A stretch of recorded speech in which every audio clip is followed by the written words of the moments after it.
I am southwest of Leedy, but I'm going to continue to track with this. But it looks like the storm, for the most part, has weakened quite a bit. I'm going to continue to track it to the northeast. Back to you, David. Okay, all right, great job there, Bobby. Stay with it. The hook's actually getting a little bit tighter now with your storm, Bobby, or it's intensifying some, it looks like right now. Okay, let's go back to, let's go to Links 3, control room, and look at the lowering there. I mean, look at the wrap. Look at the clear slot wrapping around. This is where the, what we call a roof link downdraft is wrapping in. This whole thing is spinning. That's the mesocyclone. And right here, that's the area of spin. Right there. Not that, but that. That's the area that we're concerned about. Okay, let's go to Links 3, control room, and we've done a 4-panel on here for you to show you what's going on in Links 3. And we'll get that up, control room. And I'll show you here in Links 3 what we have. We have a reflectivity control room. They don't have it. Okay. Well, on Storm Shield, we can show that. All right, let's go to Storm Shield. I'll tell you what, let's go to computer. Let's go to computer. Let's go to computer and find out what's going on with that. And okay, there's a big hail. Again, look at the hail there. That was in Sayre. That was about 25 minutes ago. Yeah, that's incredible. Okay, let's stay with the computer now. Punch up Links 3. Okay, let's go to Links 3. And this is where Jim is. Okay, that's Jim Gardner's GPS. This is the area we're talking about to the north now. This is going to be the large hail. This is a hail swath now coming into Elk City. Jim Gardner is right there, you can see. And look at the reflectivity here. Look at the velocity couplet and look at the hook. How impressive that is right now. And Tom and Rob are right there. Wow, that is impressive. Okay, this thing's starting to come out of the rain again. Let's go to Darren Stevens' shot, and then we'll go back to Tom. Let's go to Darren's shot if we can. And now it's coming back out of the rain. Darren, if you can hear me, give us an update. It looks like it's now starting to poke its head back out. If it's trying to do that right now, sure looks like it's trying to. Yeah, back to our west, David. We're going north on Highway 6. We're 5 miles south of Elk City. And as I look back to my west, if there is a tornado in there, the velocities indicated that it has tightened up a little bit, but it'll be obscured by rain at this point. You'll not be able to see it. So we're gonna stop here and turn and watch it as it tracks, hopefully on the south edge of Elk City. But we'll be here to watch it and report. Back to you. Okay, all right, great job, Darren Stevens and Vaughn Castor. Stay with it. Let's go back to Tom and Rob. Let's switch their shots. Let's go to Tom and Rob's shot. And again, Tom is trying to come out of the rain. Still strong rotation. It looks to me like it's on the ground, Tom. If not, it won't take much for that thing to get back down to the ground. We've had it live, and it's been on the ground for quite a while, at least off and on. Give us an update, Tom. It's definitely really close to, if it isn't on the ground already. You know, this is a lot reminiscent of the Elmer tornado that we saw exactly 2 years ago, probably about this time. The main meso is shrouded in the rain, and you kind of have to go north to see around the rain. So that's what we're doing right now. Back to you, Davis. Okay. Okay. All right. Good job, Tom. Thank you very much. And stay with it. Stay safe. Tom was in the outer wall by about 200 yards of the tornado. It was coming down. It was coming at him. He had to get back out of the way. And this is interesting here. This is starting to really rip into from the north back to the south. That's really interesting what's going on here, okay? And this thing might be trying to tighten up. Boy, look at, my gosh, look at Storm Shield. All right, let's go back to Storm Shield control room. And look at the hail. Boy, Elk City, I'm telling you, there's a lot of windows being blown out in Elk City.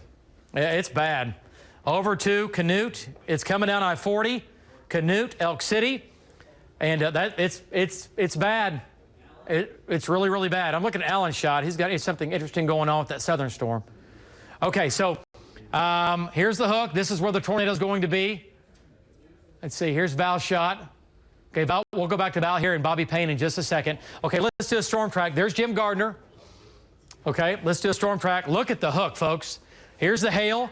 Hail is wrapping into and around the mesocyclone. This is where the tornado is. The tornado is going to go east-northeast. It's going to plow through where Jim is. Jim's going to back up. It's going to go on or just north of Burns Flat. If you live in Foss or Burns Flat, you need to go to your safe spot now. Do it. Or at least be thinking about where to go because it's coming. All right? It's coming. Okay. Let's do a storm track control room. Let's go to Pathfinder. And take a look at it here on Pathfinder 9. And we're not doing a hail track or a track on the hail, if you will. We're doing one on the tornado, which is going to be right here. And it's already produced several tornadoes a couple of wide tornadoes. So the storm track on that's going to be Canute 719, Burns Flat. I'll say it again, 727. The most dangerous part of the storm is going to be where you see the red line. Where you see the red line. In Burns Flat, you're real close to that. Okay, Fall 730, Bessie 745, Oklahoma Route 66 Museum 749, 749 the same for the Water Zoo Park in Clinton High School 749, and Clinton proper downtown at 751. Look at the hook on that, folks. That's why it's producing a tornado.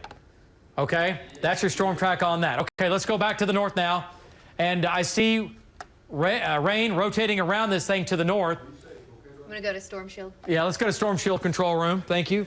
Thank you very much. There's a circulation, strong circulation south of Elk City. Pretty decent circulation here, fairly strong now. Southwest of Leedy, we've been saying Leedy all afternoon. It's coming. Let's go to Val Castor and to take his shot. Val, that is rain, I'm assuming, moving from left to right. Give us an update on your storm. Yeah, that's what it's doing, all right, David. I'm sitting right on the edge of the core. The core is about to really crash us, and it looks like to me it's wrapped in right up to our north there, right on around the other side of that core where the rain wrapped in. The storm had weakened a little bit earlier, as Bobby said, and it looked like to me that it might have strengthened just a little bit since then, but it doesn't have quite the ferocious inflow and rotations it had before, but we all know that it's still rotating. So anyway, back to you, David. Okay, all right, great job there, Val. And Val's on the northern storm. Tornado warning continues with that. This has produced one fairly substantial tornado in the Texas Panhandle, and we think it was producing intermittent tornadoes even when it was moving into Oklahoma, even though it was wrapped in rain, okay? Big storm, and it's still big, all right? This is going to be near Leedy to the west. Okay, let's go to Storm Shield. Sirens in Burns Flat. Sirens in Burns Flat are blowing. Great idea, Burns Flat. And once again, we have, this is western Oklahoma. I want to point out, Oklahoma City's right here, all right? These are nowhere near us. Now, they're not that far away, but these will continue to push off to the northeast. And these will initially miss us. I think we'll have more storms develop here a little bit later on this evening that will come in behind this, and we'll see another line form in behind this, and that's going to ramp up, and we'll get that line coming through this evening. And David, we have a report from the Elk City Fire Department that the tornado is on the ground near Elk City Lake. Elk City Lake? 2 miles west of Elk City Lake, and that's right where the hook is. We also have reports of damage near the Carter area as that storm was pushing through. Power poles down, debris on the road. Yeah, there you go. And we had that live on the air. I mean, the tornado was clearly on the ground. So, all right, let's talk about it here. So we have 3 supercells. Alan Brosie's on this one. It's severe. It's going to try to head up towards Hobart. It'll pass west of Altus, like we said an hour ago, but it's going to Hobart. Now, it is a supercell, but it's not doing anything crazy right now. Alan Brosie's all over it. These storms have done some craziness. Look at the donut hole just south of Elk City. Yeah, right here. Okay. Just south of Darren. And see how the reflectivity, see how it wraps around? You get the purple. The purple wrapping around is a bad sign. The black wrapping around is a bad sign. And boy, it's going to miss Elk City by, I mean, literally 2 miles. Folks, you folks in Elk City, yeah, you need to go to your safe spot. Yeah, it's wrapped in rain. It's on the ground. Query that data real quick. Give me a wind velocity there on those two. 60 and about 57. 620. Yeah. Okay. It's on the ground. We're going to go ahead and say it's on the ground. If you live in Elk City or south of Elk City, it's crossing State Highway 6 right now. Yeah, it's going to go south of you. We said it earlier. We said it was going to go just barely south of Elk City, and it's barely south of Elk City. I mean, it's within 2 miles. There's downtown Elk City. There's 1 mile. There's 2 miles. And look at the hook. Look at the hook. It's right by, what's that, Kelly? Elk City Country Club? South side of town? Right by the lake. Yeah. Wow, that's impressive. Let's go to Darren Stevens and get an update from Darren. Justin, let's take Darren's shot. And Darren, there's the bowl. And you're back on I-40. What do you see just to your right? What do you see right there? David, the whole storm is on the ground, grinding like a drill bit. From the hail. It's large hail, a piece so big it went through the hood of our storm tracker vehicle here. But the storm is continuing to turn. It just lunged north a little bit. We can see it the rain curtains are wrapping all around it right now, but we got a good vantage point on it up here from I-40. We're going to keep tracking it. Back to you. Okay. All right. Hey, Darren, is it true that you have a hole in the hood of your car from the hail? Stick my thumb and my index finger and my middle finger all the way to it. Wow. Oh, my goodness. Wow, that's softball-sized hail. By the way, look at this. Perfect. He has a north wind. You know why? Because he's on the north side of the circulation. Circulation's to his right. He's going east. He has a north wind. That spells trouble. And look at the clouds, how low they are. Darren, is that tornado on the ground just to your south? I can't tell, David. It's obscured by rain. Golly, look at them. Is on the ground. How fast? How fast are the clouds moving in there, Darren? How fast is that moving from left to right to your south? What's the motion right there? David, it's got to be going 60 to 65 miles it's on the ground. Yeah. Yeah, it's on the ground. This is the north side of the tornado that literally is on the south side of Elk City by a mile. It's a mile south of Elk City. Okay, wow, that's incredible. Okay, let's go back to Tom and Rob's shot. Let's go to the other side of this storm. I think it's on the ground. We'll see. Tom and Rob, give us an update here. If you get a high spot, stop, turn around, pull over here. Let me see what's going on behind you. Don't get too far out of play. Is that on the ground, Tom? Give us an update. I can't see if it's on the ground. We're looking for a spot to get off. I have Rob out the window with the video camera right now to give you a shot. The motion has been absolutely incredible, and we saw some gigantic hail falling. Luckily, it didn't hit us. Back to you, David. Okay, all right, Tom. Stay with it there, and we'll see. I'll tell you what, it looks like it's on the ground to me. If it's not, it's a tree hugger. This thing is clipping trees right now. Look at the shot. Look at the supercell. Wow, look at that. Wow, that is incredible, right? Wow, that is spectacular. That's amazing. Oh, we do not need another tornado. We do not need another tornado. And folks, it could be. It could be on the ground right now. Velocity data says yes. Okay, let's go back to Storm Shield and to take a look at it here. It's lunged a little further north, David. The center of circulations is pretty close to I-40 now. It's a little further north, and it's headed towards Canute, the way it looks. Yeah, no doubt about it. And the hook basically came in and is going to wrap around Elk City. Darren's right here. Jim Gardner's right here. Tom and Rob are right here. Okay? It's produced multiple tornadoes. If we have that video at some point, holler, and we'll put it on the air just to show what it looked like just not that long ago when we were live on the air. And big storm. Tornado warning continues now. Burns Flat, it's lunged to the north. It's occluded, at least tried. It's lifted to the north. And I'm looking at Darren's shot. Okay. All right, there's the hook. There's where the tornado is going to be, right here, just south of Darren. And I'm looking at Darren's shot right now. I don't see it, but it could be wrapped in rain. Look at the hail. Hail's just hammering Elk City. And, man, it's been a prolonged hailstorm, too. It's gone on for 15 minutes. And, I mean, every hailstone's not going to be softballs, but you're going to get a lot of quarters. You're going to get a lot of tennis balls, and then you're going to get some softballs in there. Okay? Look at the hail. Wow. Okay, so tornado warning continues for you folks in Canute, over to Foss, up to Foss Reservoir. Tornado warning. Let's back out just a bit here, Lacey and Cassie, then we'll do a storm track on this. Okay, get our bearings straight. This is Dewey County. Tornado warning for western Dewey County, coming out of northeastern Roger Mills County. Bobby and Val are right there. They're right on this thing. And then down to the south, we have Custer and Ouachita County, okay, where this hook and this tornado is right now. We've had it live on the air. We've had it live on the ground for the last hour and a half, off and on. And we have confirmed damage now north of Carter.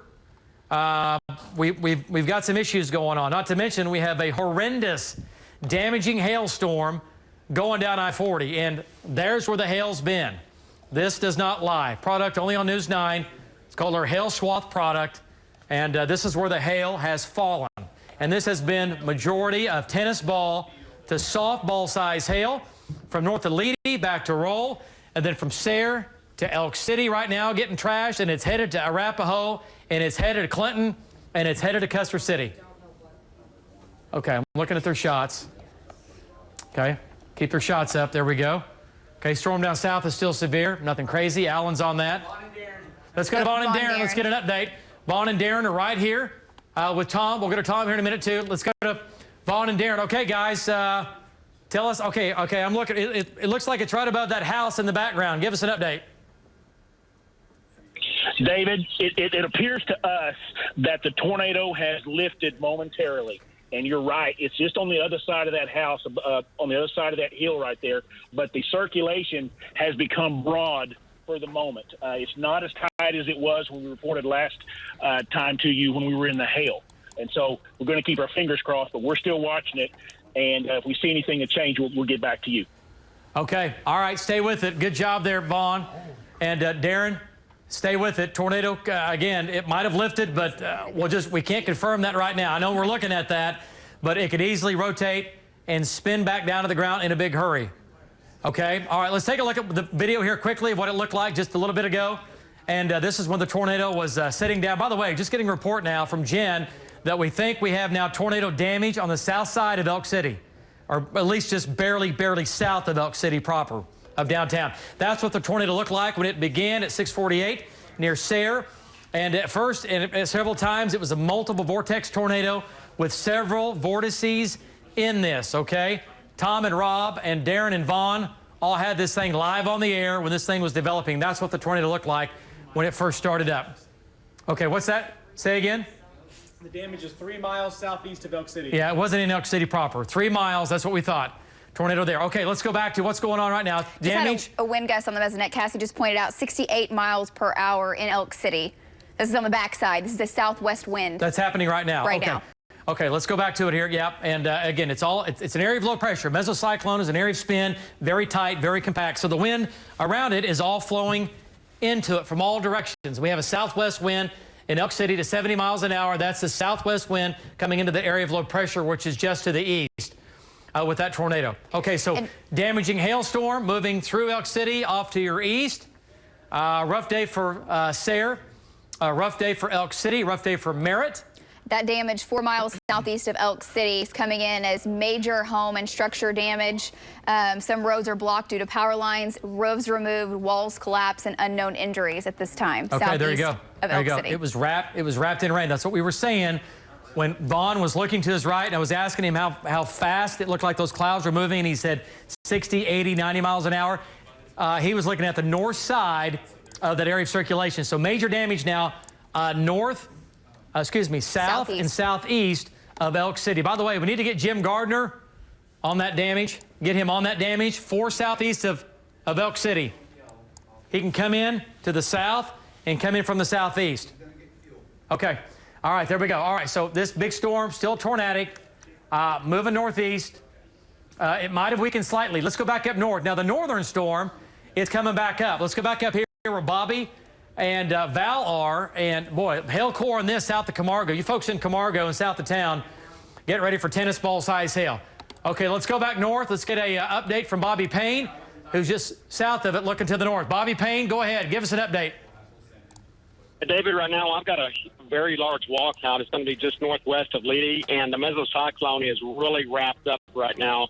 It looks like it's got a very strong rotation. It's broad, but I tell you what, there could very well be a good circulation in that rain-wrapped area. It's back to my northwest. Back to you, David. Yeah, exactly right, Bobby. That circulation is just to your northwest, about 2 miles or less, and you're looking right at it. That's it. Okay, let's go to Val Castor. Take his shot.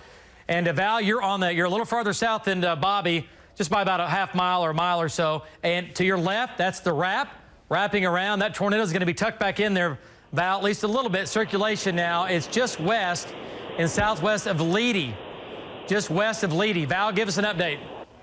Okay, David. Yeah, that's exactly where it is. And you can see in my shot right there, if you see that the white-looking the rain core, the hill in the rain core, the wall cloud is just tucked right around the corner from that, and that's where it's rotating. And that's kind of the same structure that this storm has been all the way since we found it in Wheeler.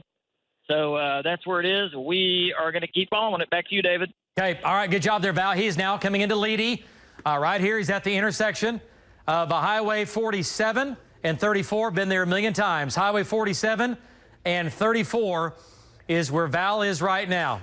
And he's going east. He's making a right now on 47, okay? And the circulation is going to be to his left. So tornado warning does continue. For you folks in Leedy, small community where Val is, if you live in Leedy, you need to go to your safe spot right now. You need to go there now. It's headed to Webb. It's headed to Webb, small community of Webb. but pretty intense rotation now, just on or barely north of Leedy, not by much. So now we've had some pretty substantial damage 4 miles southeast of Elk City. We've had damage just north of Carter, which is in western Oklahoma, not very far. Okay, there's the tornado. There's where it's going to be, northwest and west of Leedy, right here. Okay, that's it. Look at the inflow notch. And this is the wrapping gust front and the flanking line that wraps into it. There's where the tornado is going to be. Right here. Here's the hail, tennis ball size hail. Camargo, crossing Highway 34. You folks in Camargo, prepare for damaging hail. All right? It's headed to Tologa. It's headed to Tologa. Okay, let's do a storm track on this, on that northern storm. Elk City had a wind gust of 74 miles per hour now. That's on that side. When was that? That storm. That was about 5 minutes ago. Yeah, so the threat of a tornado is not in Elk City. You're on the backside, though, getting damaging winds to 70 miles an hour. So Elk City, you've had a rough day. You've had softball-size hail, and you've had damaging winds of 70 miles an hour. And it's not good. Okay, so let's do a storm track. And control room, let's get a Pathfinder. And Cassie, let's update this. Let's move our track. Let's put it up here. Moving, everything else looks good. Let's That's do it. looking out of the Frederick, so I'm going to put it on the Vance. Okay, let's take it. Yeah, let's switch radars here. There you go. Okay, that looks correct. a little bit better. There you go. Good job. Thank you. And there's Leedy. There's the storm track on that. Right now, it's Leedy. Yeah, we are. It's now. Tologa, 801. Oakwood, 819. Eagle City, 829. Lucky Star Casino at Canton at 833. And Longdale at 839. Southern at 843. Romano's and Romano State Park at 843. All right, that's going to be this storm here. Now, like we said earlier, these storms will be moving out of a very favorable environment with a lot of instability to where the air is not as unstable. But that's going to be a ways away. That's going to be at least a county away before we can start to think about maybe it's going to wind down. And Allen's storm is also increasing down to the south, just north of Duke. All right, so here's our storm tracks. Let's do Clinton here real quick. Here's that northern storm. Okay, real quick, and we'll go to Allen here and get Allen ready to go. Leedy right now, again, Tologa 801, Eagle City 829, Canton 833. Okay, follow me here. Canton Lake 834, Longdale 839, Southern 843, and Romano's 843. All right, there's the dangerous part of the storm. There's the hook. Now, storm down south. Clinton, you're in the line of fire. Fa 729, Ralph 744, Water Zoo Park on I-40, south side of Clinton 747. It's Clinton High School 747. Clinton downtown 749, and Arapahoe 751. You folks in Clinton, you're going to get hail, and the biggest hail is going to fall on and north of Clinton up to Arapahoe. You folks in Arapahoe, prepare for a significant hail storm. All right? Prepare for a significant hail event coming through Arapahoe, coming through and just north of Clinton. It might go north of Clinton. Barely. I wouldn't count on it yet. All right? Don't count on it yet. Okay, let's drop south. Talk about the southern storm that is severe. Let's drop down south here. And it is getting stronger. Okay, let's drop. There we go. Yeah, it is getting stronger. And Let me there's switch radars Blair. on you. And there's Martha. And there's Allen. And look at the hook wrapping back around on this. Okay, let's take Allen's shot. It's headed to Blair. Allen, your wall cloud now getting better organized. You can see the dry air sitting back, waiting to be pulled into this to give us some tornado genesis. We'll see if it does it. That dry air will get pulled in and get that clear slot. I always talk about the clear slot. It makes it and breaks it, right? That's what it's all about. You get that to ramp in here, and this thing will start to spin tighter and tighter. Allen, give us an update on what you're seeing down there. Looks like the hook is getting stronger. Give us an update. It is, David. We've watched this since it coming in from Texas and Elk City damage area down here. And right now we're northbound, just on the northwest side of Altus. And we're watching this. It had a pretty good lowering about 5 minutes ago. It's still present. Dry air is coming in. You can see the sunlight there on the left side of the screen. That's the dry air that's coming in, and we're going to watch it and see if it intensifies this storm. Back to you, David. Okay, Allen, you're in the right spot. Hopefully it will not produce a tornado. We just pray that it doesn't, but if it does, Allen's going to be right there. That's the area of spin, obviously. This is right here. That's it. Let's go to the weather computer. And wow. Wow. Okay, well, that hits home. Okay, this is going to be 4 miles south of Elk City. South of Elk City, that's going to be EF2 damage, if not stronger, possibly stronger. This was a rain-wrapped tornado that went barely 4 miles south of Elk City. We said it would pass south of Elk City, and it did, but boy, I didn't want to see this. Okay, so we don't know if we've had any injuries. It's hard to say if there's been a home that's been flattened. I know there's homes with roofs gone, but that picture says a lot. Large trees are, snapped off halfway up. EF2, possibly an EF3 tornado. Go ahead, Kelly. Lake, where Lake Elk City is, Elk City Lake is south of town. There's a country club right there, and then there are multiple oil field service companies out there, pipe yards. And you could have a lot of really lethal debris flying out of one of those. Yeah, and how far south do those extend south of I-40? They go away, it's 5 or 6 miles. Oh, yeah? Yeah. Yeah, it crossed through there then. I mean, the path of this was at least several miles from southwest of Elk City to the south and southeast of Elk City. So, I mean, I don't see how it missed it. And it was wrapped in rain. It was wrapped in rain. Wow, that's a bad shot. Oh, man.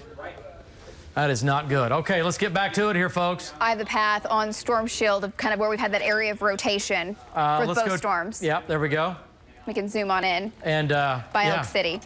Yeah, and this is what we call our shear rate path, or like she was saying, the area of spin. And look how very clear this has been. Look where this has been, right?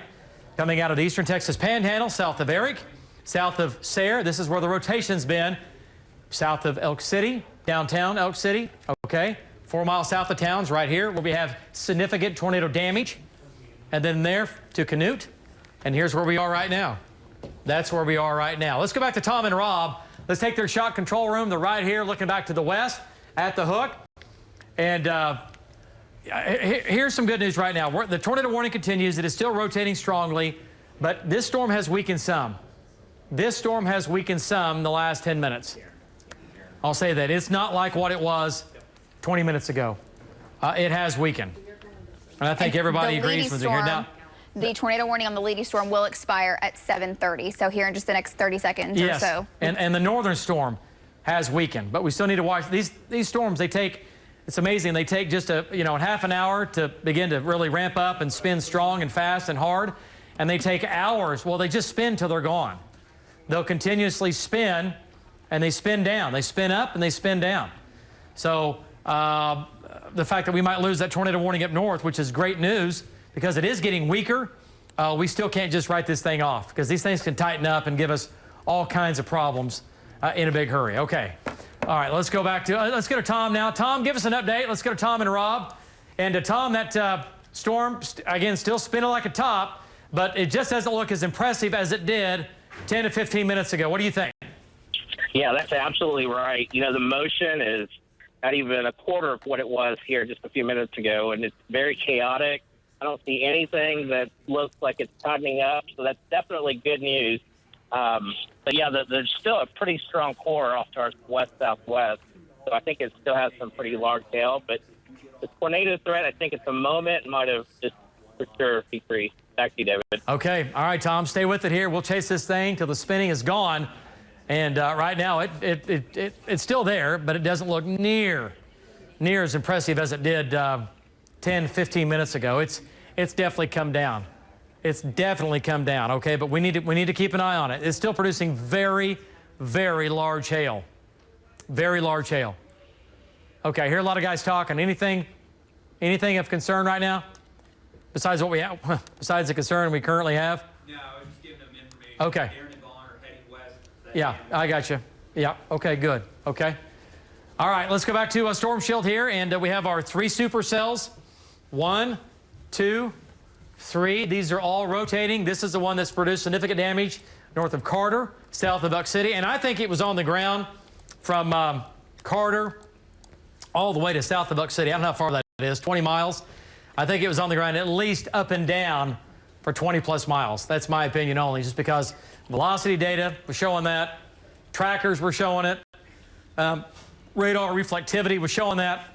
It just had all the signals that it was definitely on the ground. And we were showing it to you live when it was on the ground through much of that. Okay, so rotations come down. Let's take a look now. Let's zoom on in, and it continues to spin down slowly, which is great news. It continues to slowly spin down now. Tom and Rob are right there. I'm looking at their shot, and if we can't control room, let's put Tom and Rob's shot up in one of these boxes. They're 115. We don't have to change them all out, but we change that out if you can. But Darren and Tom are here, and again, there's the hook right there. So still could produce a tornado. We cannot write this thing off yet. Again, it could take 5 minutes. This thing could go the other way, ramp up, and we get another tornado on the ground. And it's already produced a fairly substantial tornado. Any more video or pics from damage out there, guys? Still looking. Okay, thank you. Hey, David. Yeah. Elk City Fire Department reporting multiple injuries. Elk City is? Yeah. Okay, so those people were all home. Okay. All right. Okay, all right. All right. Thank you, control room. Thank you, Jen. So now, again, that picture we showed you, if we could show that again, that really kind of... Let's go to computer here, and we reports of, and again, this is one snapshot. This is, between one house and the next. That is significant damage. That's going to be EF2, maybe more, maybe stronger. I can't tell. I think this is EF2, EF3 in here, for sure EF2, but I don't know what's off the screen here. I don't know what's going on, if there's something completely gone or not. But that's a significant tornado with damage, obviously, with injuries. South sides of Elk City, but downtown Elk City, no. This was several miles south of Elk City proper. But Elk City is a pretty big city, so it kind of spreads out, if you will. And this was obviously going through the outskirts, the far southern sides of Elk City, doing damage. And that's exactly what we have there. That is EF2 or stronger tornado damage in western Oklahoma. That took place about half an hour ago. And we're getting reports of injuries in this. And we hope it's not any worse than injuries, okay? That's what we're hoping and praying for right now, is that we just have some injuries and that's it, okay? That's what we need. We don't need anything more than that. Okay, let's go back to the weather computer and a storm shield. And let's see, Lacey, go ahead and put that in velocity mode one more time. Let's take a look at this for you guys at home. Well, that is really ramping up. Yeah, near the Blair area in southwest Oklahoma. Okay, and where's Alan? He's right there. He's in Martha. Okay, Alan's going east. Okay, that might try to do something down there, folks. And it's a big storm. It's a supercell, too. And let's go to Alan Brosey real quick. He's right down here in this hook. Let's get an update from Alan Brosey. And Alan, I know you're in Blair. Is that right? Give us an update on that storm. What's the rotation look like to you? Yeah, David, we're in Martha right now, which is Blair. And to our north, it looks like maybe 2 miles. We've got a lowering again, persistent lowering, dancing around it, revolving around it. Have not seen anything come to the ground as of this time. And we're getting ready to turn north there in about 2 miles, and we'll take it back to you, David. All right, great job there, Alan. And there's that rotation just to his left.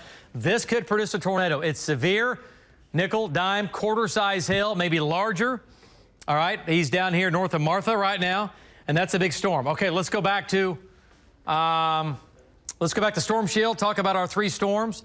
The storm up north, listen, I know that the tornado warning has been dropped on the Dewey County storm, which is great.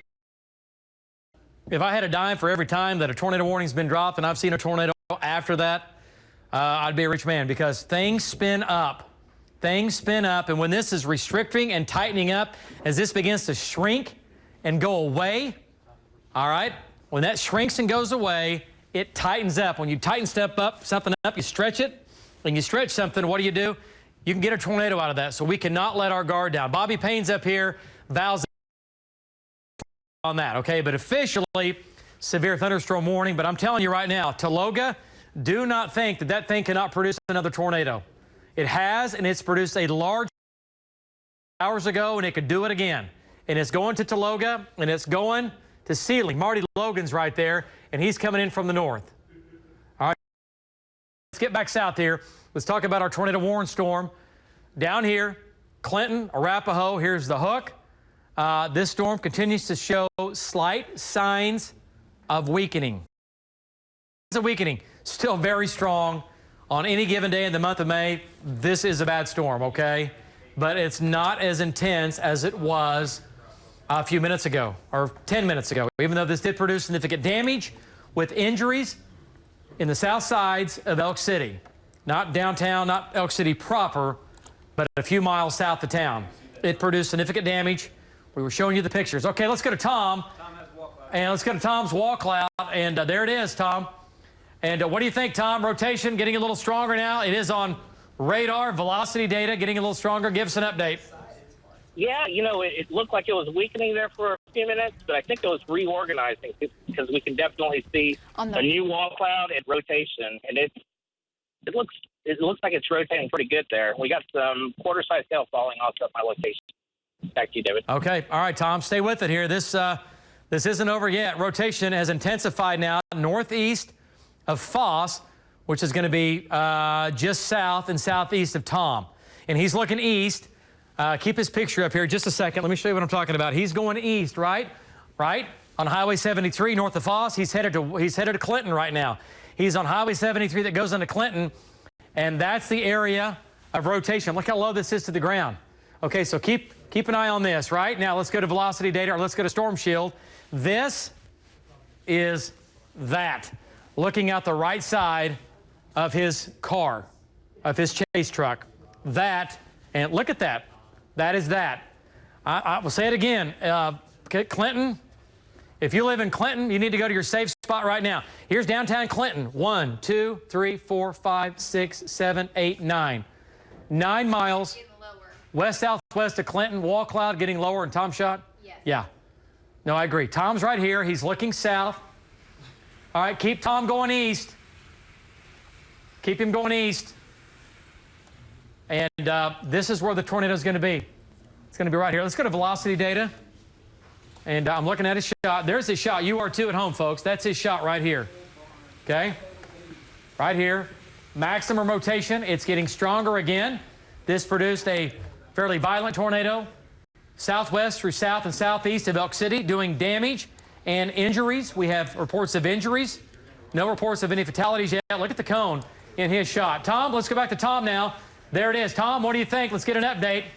Tom, is that on the ground? Give us an update. I don't see anything on the ground right now, but the motion is really, really increasing fast.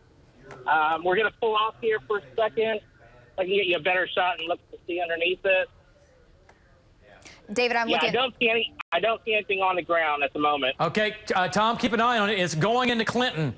It's going into Clinton. The rotation is heading right for I-40. So if you're listening to us on the radio, that's near mile marker 57 on I-40. If you can get off the interstate, it's not a place you want to be, as this potential tornado is headed your way. It's moving to the east right now. Looks like it's turned right even more, David. Yeah, and if it keeps going right, it's going into Clinton. This is Clinton. Here's the Water Zoo Park right here on I-40, southwest side of town. Everybody knows where it is, south side of town here. And there's 183, Lucky Star Casino, north side of town. Anywhere in Clinton. If you live in Clinton, you need to be watching this. We are, and it's headed for you. And I'm telling you, I'm looking at his shot, and there it is. And that's getting stronger. That's getting stronger. So this is now currently our only tornado warning now we have going on, and for good reason. For good reason. Okay, let's go to velocity data here. Just take a look. Okay, there it is. Yep. Okay, go back to base or reflective. Yeah. Okay, what about shear rate? What's it look like to you? Not swap. There you go. Okay. Yeah. Okay. Yep, there it is. There you go. Just updated.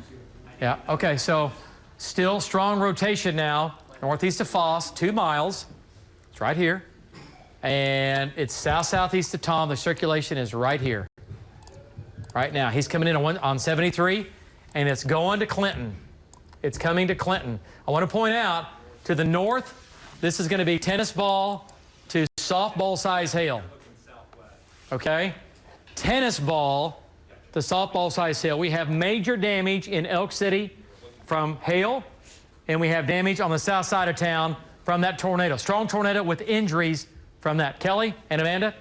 Elk City Country Club is about 2 miles to the south, due south of Elk City, and we are getting reports of damage there.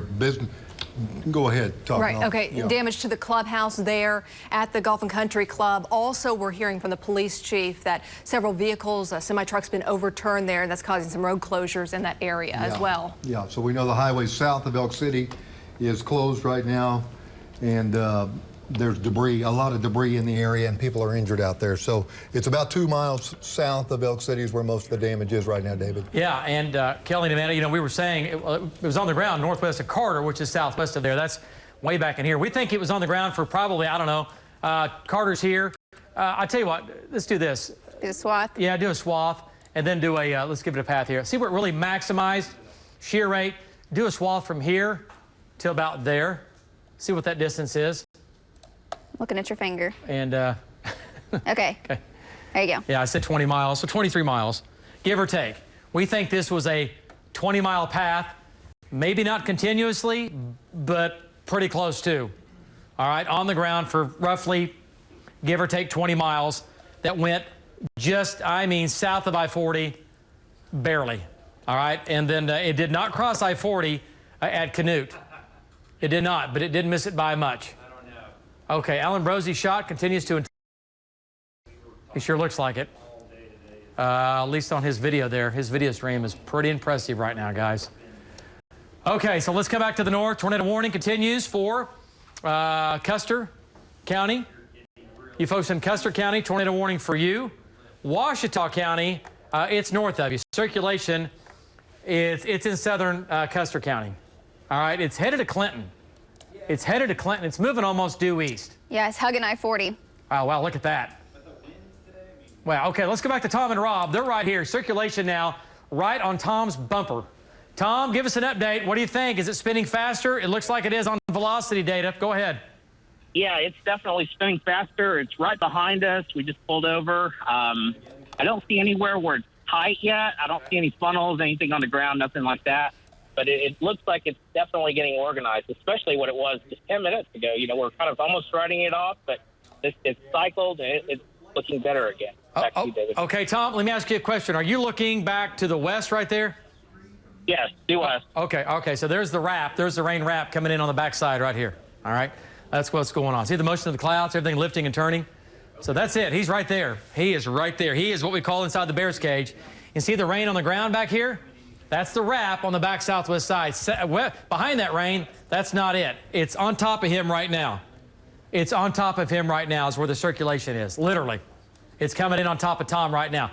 Okay, let's go back to Storm Shield and to take a look at maximum rotation. And there it is. And pretty intense now on 73, right on 73. That's where Tom is. And he's looking right at it. Pretty strong rotation going on. With that. And again, it's 7 miles. There you go. 7 miles from downtown. Yeah, 7 miles due west from downtown Clinton. From downtown Clinton. There's the Water Zoo Park. It's going to be west of Clinton, 7 miles. And it might wobble again and lift north of Clinton. It could. But it made a turn to the right. It looks like it's going to wobble to the north. I'm not saying that yet. Matt has another picture on computer from Elk City. There's the golf course that Kelly was talking about. All right, take computer control room. Wow. Okay. This is the golf course, Elk City Golf Course. And that building's okay. These homes have obviously damage. That's a power pole in the front picture. Yeah, power pole here, right up here. Insulation from buildings and homes. So we've got significant damage now in Elk City. Significant damage. Sides of town. Elk City's just to the north. But look at that picture there, folks. That's and again, that's just one picture. We think it was on the ground for quite a while, so we'll see what other pictures we get in.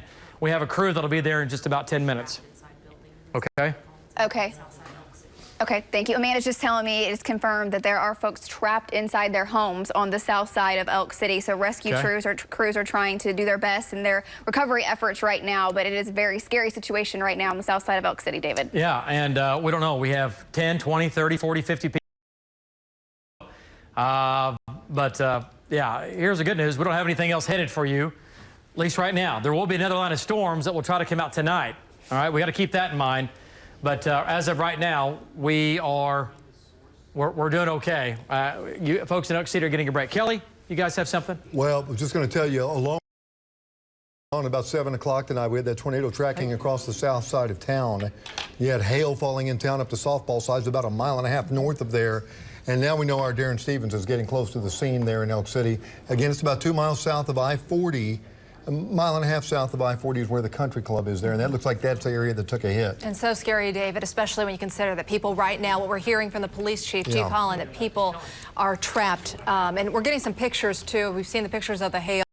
I talked to Christy Sides, who lives in Sayre, of course, as the storm was going through. And she was saying they have baseball-sized hail. We've been seeing a lot of those pictures. Keep them coming, too. If you send them to our News 9 Facebook page, we'll see them, and we'll be able to share them with you right here on News 9. Yeah, let's tell the control room. David, as soon as we can get up there in Stevens' shot, we'll begin to see some of that. Okay, yeah, and, you know, there's a lot of damage for sure. That's going to be some of the large hail we had out there for sure. So, wow. Okay, let's go back to the weather computer here. Tornado warning continues. This is Dewey County. This is going to be Custer County. This is our current only tornado warning. The storm to the north in Dewey County continues to weaken or spin down. They spin up. They produce tornadoes. That one produced a fairly large tornado in the Texas Panhandle, possibly into western Oklahoma earlier. And then we have the one tornado warning that still continues. Tom's looking right at it.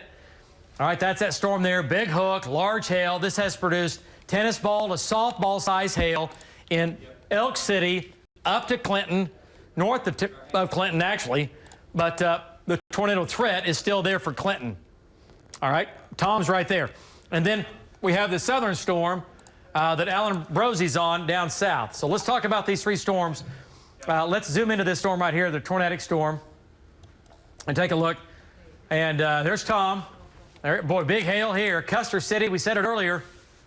Get ready for a damaging hail event for you. Okay, let's go to Darren. Control room, let's take Darren Stevens' shot. Control room, let's go back to Elk City. It's Vaughn. All right, let's go to Vaughn. Vaughn, give us an update. And wow, Vaughn, by looking around right now, obviously we have, it looks like we've seen pictures of EF2 damage.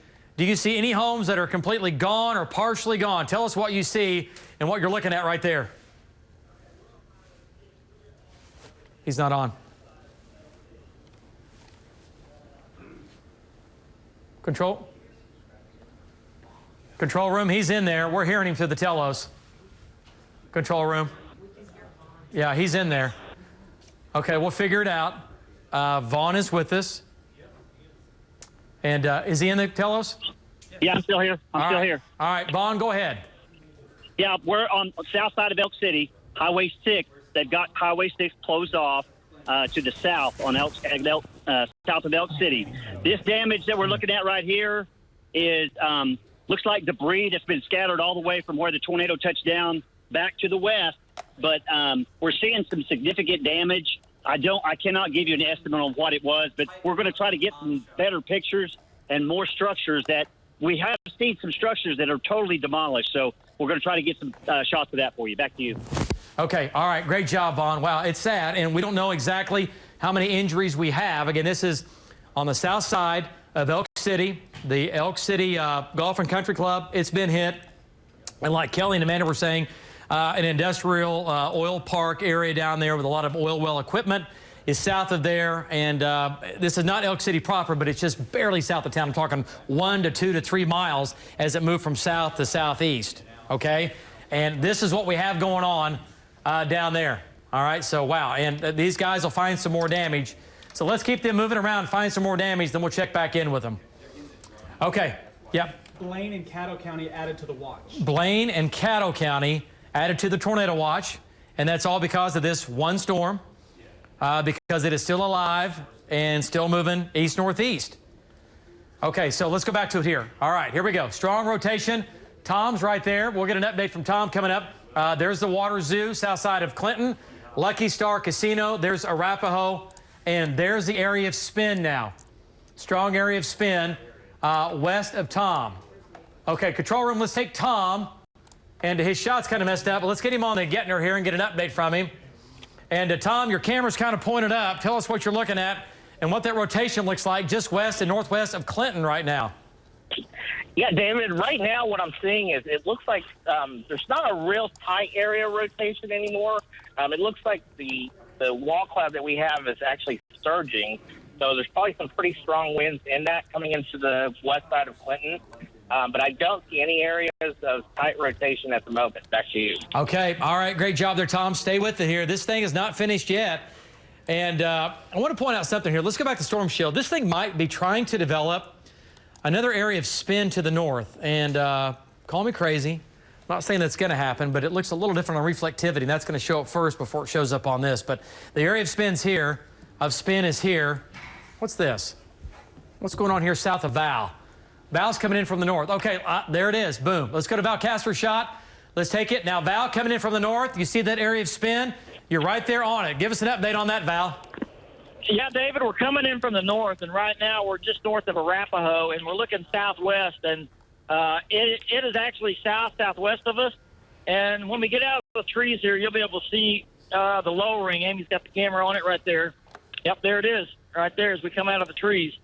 And it's to our southwest. I'm going to say that it's probably going to be maybe just a little northwest of Clinton, possibly. It's going to be west of the road for sure, but that's where it is, and we're headed to it. Back to you, David. Yeah, Val, there's the old area of circulation, Val Castor, and then there's the second area that's developing to the north. So this thing might be cycling. The old mesocyclone is spinning down possibly and weakening, and there's a new mesocyclone developing right here, and that's what Val's looking at. So let's see what this does, okay, as he comes in from the north. And, hey, Val, can you still hear me? Yeah, go ahead. When you were coming in from the north, what size hail did you have coming down 183 just then? We got into quarter size, David. Quarter size hail, okay. Yeah. Okay, all right, just checking, because I was looking at radar here. I saw that you just drove through the hail core, so I wanted to make sure you didn't find anything bigger than that. And quarter size still is big enough, if you know what I mean. We've had softball size hail today in Elk City. We've had it in Sayre, and we have, obviously, injuries. South sides of Elk City, down near the Elk City Golf and Country Club, and kind of an industrial park. South of Elk City, we've had injuries there with all that going on. So, yeah, we've had a major event today in western Oklahoma, and it's not over yet. So here's Val coming in from the north, little area of spin here. He's going to drop south, and we'll see if this tries to re-intensify down in here. But this is all hail. This is going to be nickel and dime, quarter golf ball, and maybe even some baseball-size hail. Okay, Tom's right there. There's Tom's shot. Let's do a storm track. If we can, let's do a storm track, and we'll go to Tom here in just a second. It's on Pathfinder, there you go. And there we go. And you may want to take this a little bit, just Cassie, if we can, just tilt that about 5 degrees to the north. Give me 5 or, okay. I know it's still trying to lift to the north a little bit, it looks like. Yeah, right there. Yeah, perfect. Perfect. All right, great job. So 816 Southwest Oklahoma State University. That's in Weatherford High School, 818. And that's going to be on the southern side down here. And it may not make, there's a chance it doesn't make Weatherford. You know what, as I look at it more and more, it looks like it's trying to lift out right now. So Weatherford, you might be completely out of it. It's going to be farther north now. We're talking about Hydro, Bridgeport, Greenfield, and Gary. Gary at about 850, Bridgeport at about 843. Okay, if you live in between Thomas and Weatherford, you need to be thinking about your safe spot. Where are you going to go? And so this right here, you're looking at that. Tom is right underneath it. Val Castor is coming in from the north. And control room and engineers, we need to get Alan Brosey shot back up if we can. We need to get Alan shot back up. Let's go to Tom and Rob shot. He's right here. Tom, what do you see? You're right there on the edge of the circulation, it looks like. Give us an update. Yeah, I did have wrapping rain curtains until the rain became, it wrapped around the circulation. But there was definitely rotation, probably about 2 miles to my north. I had to reboot my Terradex because it froze. So that's probably an old shot you're looking at. But I did see rotation. Yeah, no, and Tom, just so you know, it's getting stronger right now. So get east into Clinton, and then get north and back east. Let's go to Val Castor. Let's take his shot. Val, it's about ready to cross the highway. You're right there. I know you're headed southbound. You're coming into just north of Arapahoe. And at some point, Val, you're going to have to make a left turn. You're going to have to make a left turn, Val Castor. But tell us what you see now. Your video here is slightly locked up. What do you see now that you come over that hill? Give us an update. I'm actually turning right here. I'm going to go just west of the road so that I can get a better shot. But what I do see, David, is inflow. All the clouds are streaming in from the north, and they're headed right. As I get around the school, I'm at the Arapahoe School here. The inflow in the north, we got clouds streaming in really hard back to the southwest, and it's all stripping right into that ragged-looking wall cloud. I don't know if you can see my shot right there. It's just to the north of Tom that he was talking about. It's all going right to that central point right there. Okay. And by the way, the tornado sirens are sounding in Arapahoe right now, David. Yeah, that's a great idea because this circulation is going right over Arapahoe. Yeah, it's definitely north of Clinton. Clinton proper looks fine at this point. Do you agree, David? Yes, absolutely. And it's been it's pulled to the north. And again, this, low pressure, just like an eye of a hurricane, they wobble. They'll move east, they'll strengthen, they'll lift north, they'll wobble, they'll weaken. They wobble like an eye of a hurricane. Same deal, smaller scale, okay? So you get these things to wobble. And this thing is wobbled now to the left of Clinton. You folks in Clinton, the circulation is north of you, and the large hail is north of you. But here's the area of circulation now coming into the small community of Arapahoe, which is just north of Clinton, about 5 miles north of town. Okay, let's go back to Storm Shield. And that area right there that you're seeing in that shot, that's that. Okay, here's Val. Here's Tom to the south. Tom's shot is frozen at this point. We'll get that worked out. Marty Logan is still to the north on that northern storm. And Alan is making his way back east. Yes. No power in Thomas. Okay. Just south of the tornado warning. And they're farther north. What's that? They're just south of or just north of the tornado warning. Yeah. Yeah, maybe lightning, thunder. Yeah. No power on the west side of Clinton. Yeah. Okay. No power on the west side of Clinton. That's going to be from probably damaging winds. And Thomas is up in here. Thomas has not had a tornado, but they might have had a lightning strike or something that's taken out the power. Who knows what's going on with that? But that storm is just now getting to Thomas. I want to point out, though, along and north of Highway 33, this is going to be some big hail in here. Going to be quarter, golf ball, maybe even some tennis ball size hail. What's Alan Brosey have in southwest Oklahoma? What's he doing? I know he's driving. Hey, Alan, what are you seeing? What's he seeing right now? I don't have a shot up, so I can't tell. What's Alan Brosey have? Look at the hook on that. Alan, what do you have? What's he have right now? What do you have right now? Got Alan. Yeah, Alan? Alan, this is Payne. Go ahead, give us an update. I know you're in Lone Wolf, about ready to go east to Hobart. Can you see to the south? You probably can't see through the core, can you? No, we will be able to here in just a minute as we go east. We just busted through the core. A lot of heavy rain, maybe some small hail. Nothing too big to worry about for Lone Wolf. As we turn east, though, we'll keep an eye on that. We ought to be busting out of it here in just a minute. Back to you, David. Okay. All right. Good job there, Alan. And to stay with it, that circulation is still headed off to the northeast, so you'll get a little farther east, and you'll be able to drop south, and you'll be right there on it. Okay. Wow, look at the motion in Val's shot. Look at this, folks. Let's go back to Val Castor's shot. It's that middle screen there. Let's take that. And to Val, is that thing spinning like a top or what? It looks to me like it's moving very, very quickly. Oh, man, there's tremendous motion in that wall cloud right there. I'd say most of the motion is from right to left or from west to east, but it is rotating, David. It's kind of this whole area, like from me back to the south and to the southwest and southeast. It's all rotating right in here, kind of broad scale rotation. But right now, David, that wall cloud has quickly passed over the highway, and it is southeast of Arapahoe, moving quickly to the northeast, David. Yeah, and Val, in your shot, we can see the rotating rain curtains or sheets of rain being pulled in and wrapped around from right to left, and these will be pulled in around the mesocyclone. They will try. That doesn't always happen, but that for sure is what's going on there. This is all blasting from right to left or from west to east, rapidly rotating rain curtains headed that way, and that will wrap in around that area of spin.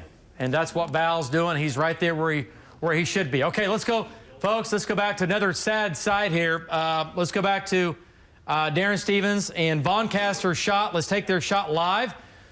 And Vaughn, give us an update, or Darren, either one of you, give us an update on, I'm assuming there was a house here or a barn or something. Was there a house there that's been leveled?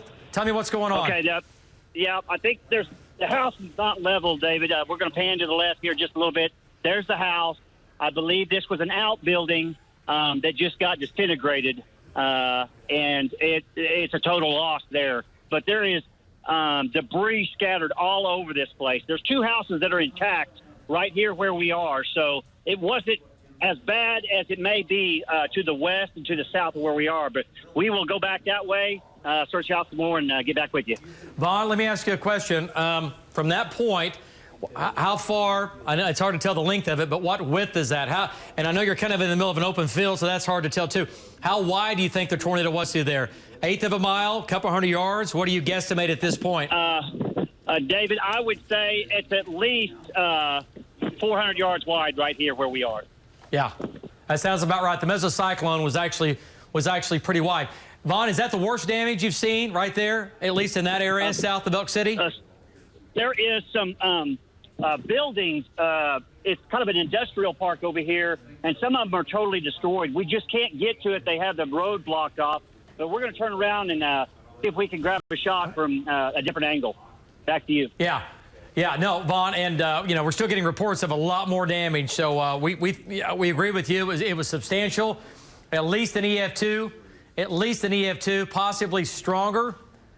And Mel, maybe we can talk to one of these folks and find out what's going on and what they were doing when all this was coming through. But Vaughn's, see, he's panning off to the east here. See the debris in the field? See all that debris there? That's the tornado path right there. Okay, and from there it went off to the northeast. So. Let's see here. Yeah, that's where it crossed through. And it was wrapped in rain. And scary, scary kind of tornado for sure. Okay, so major damage. Say it again. Major damage south side of Elk City. It began down near Carter. We think it was at least a 20-mile length. Okay, possibly 20 miles in length. And like Vaughn said, 300 to 400 yards width, or wide, if you will. And it's bad. It's bad. Okay, we have Alan Brosey shot, control room. Let's get an update from Alan. He's down south. And Alan, what do you think? I know you're coming in on that area of circulation. Give us an update. Yeah, David, we're still in heavy rains right now. We're busting east to try to get out of this heavy rain. As soon as we get to Hobart, we'll try to drop south and maybe get a shot back at the circulation, which is to our south. Hey, Alan, can you hear me? David? Okay, Alan, can you hear me? Yes, David, okay. I can hear you. Okay, all right, here's the deal. The circulation, yes, and it's getting stronger, scan by scan, sweep by sweep, okay? And it's going to go north of Roosevelt. Like you said, it's going to cross 183.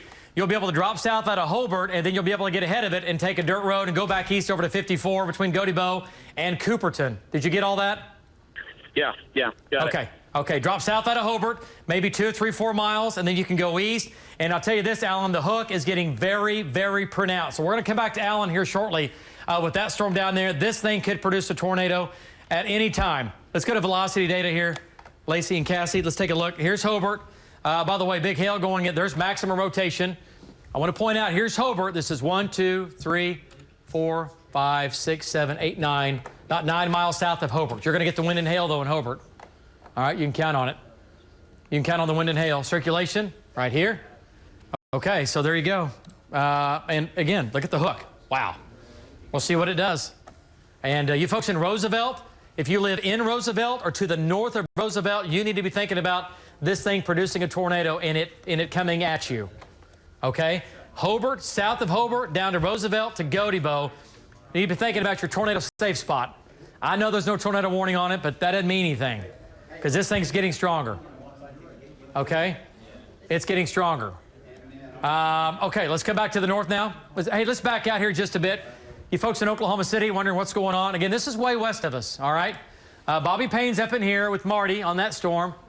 And that thing is looking a little more impressive now, where Bobby Payne is and Marty. We need to keep an eye on that. Marty Logan, that thing's rotating. Okay, so we need to keep an eye on that. It is severe, all right? Let's talk about this. Let's go up. Before we do that, we have these 3 storms, actually 4. 1, 2, 3. And then, I'm sorry, we have the 3 main storms. And 1, 2, 3. Okay, here's Fairview, Watonga, Binger. Tornado watch goes all the way to Blaine County and Caddo County, Oklahoma City. Life's good, right? Everything's to our west. Everything's to our west. But this storm down here is headed towards Oklahoma City. And what's going to happen is the air is much more stable farther east. I think it's going to make it. It's going to try. All right, so let's do a storm track on that. Let's take it at least into Caddo County, and we'll get that. You already have that. My bad. Yeah, it's up there. My bad.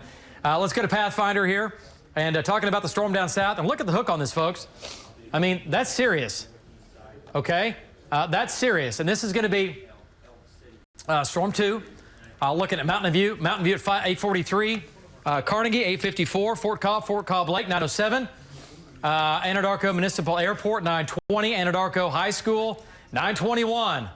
And all these are all schools in Anadarko. Mission Elementary School, Sunset Elementary School, Anadarko downtown, Gracemont 925, Lake Chickasha 933. Okay? That's what the most dangerous part of this storm. Most dangerous part of the storm. Okay, I see Val shot. I see Marty shot. Okay, so this could produce a tornado. Circulation is definitely getting stronger. And what's Alan doing right now? What's Alan Brosey doing? Just checking to see what he's doing right there. Okay. Okay, so we have that storm down south, the middle storm, and the northern storm. Okay, let's get back to the tornado storm here. Tornado warning storm. Okay, so here we go. And there's a storm track on where the hook is. And remember, this is the one that produced all the tornado damage, our southern sides of Elk City, all the way back to Carter. We think about a 20-mile path of tornado damage, at least intermittently, off and on. And we have injuries. We have a lot of damage we've been showing you from Elk City. Elk City took a hit from the tornado, at least the southern sides of Elk City, down near the country club, south of town a couple of miles. It didn't go through downtown Elk City. It went well south of downtown, but not by much. Okay, Elk City proper, you're fine. All right, but South Elk City, from there south, yes, you took a direct hit from that tornado. And there's that storm now. It's headed to Watonga. All right, it's headed to Watonga now at about 25 to 30 miles per hour. And Alan Brosey's still moving to the east. And I think he's going back south now, isn't he? I think he's going back south. He's just about 20 degrees. Okay, so he'll make the turn. Okay. I just thought, I saw him stop, and I thought maybe, anyway, we need to keep him, he's got to keep moving.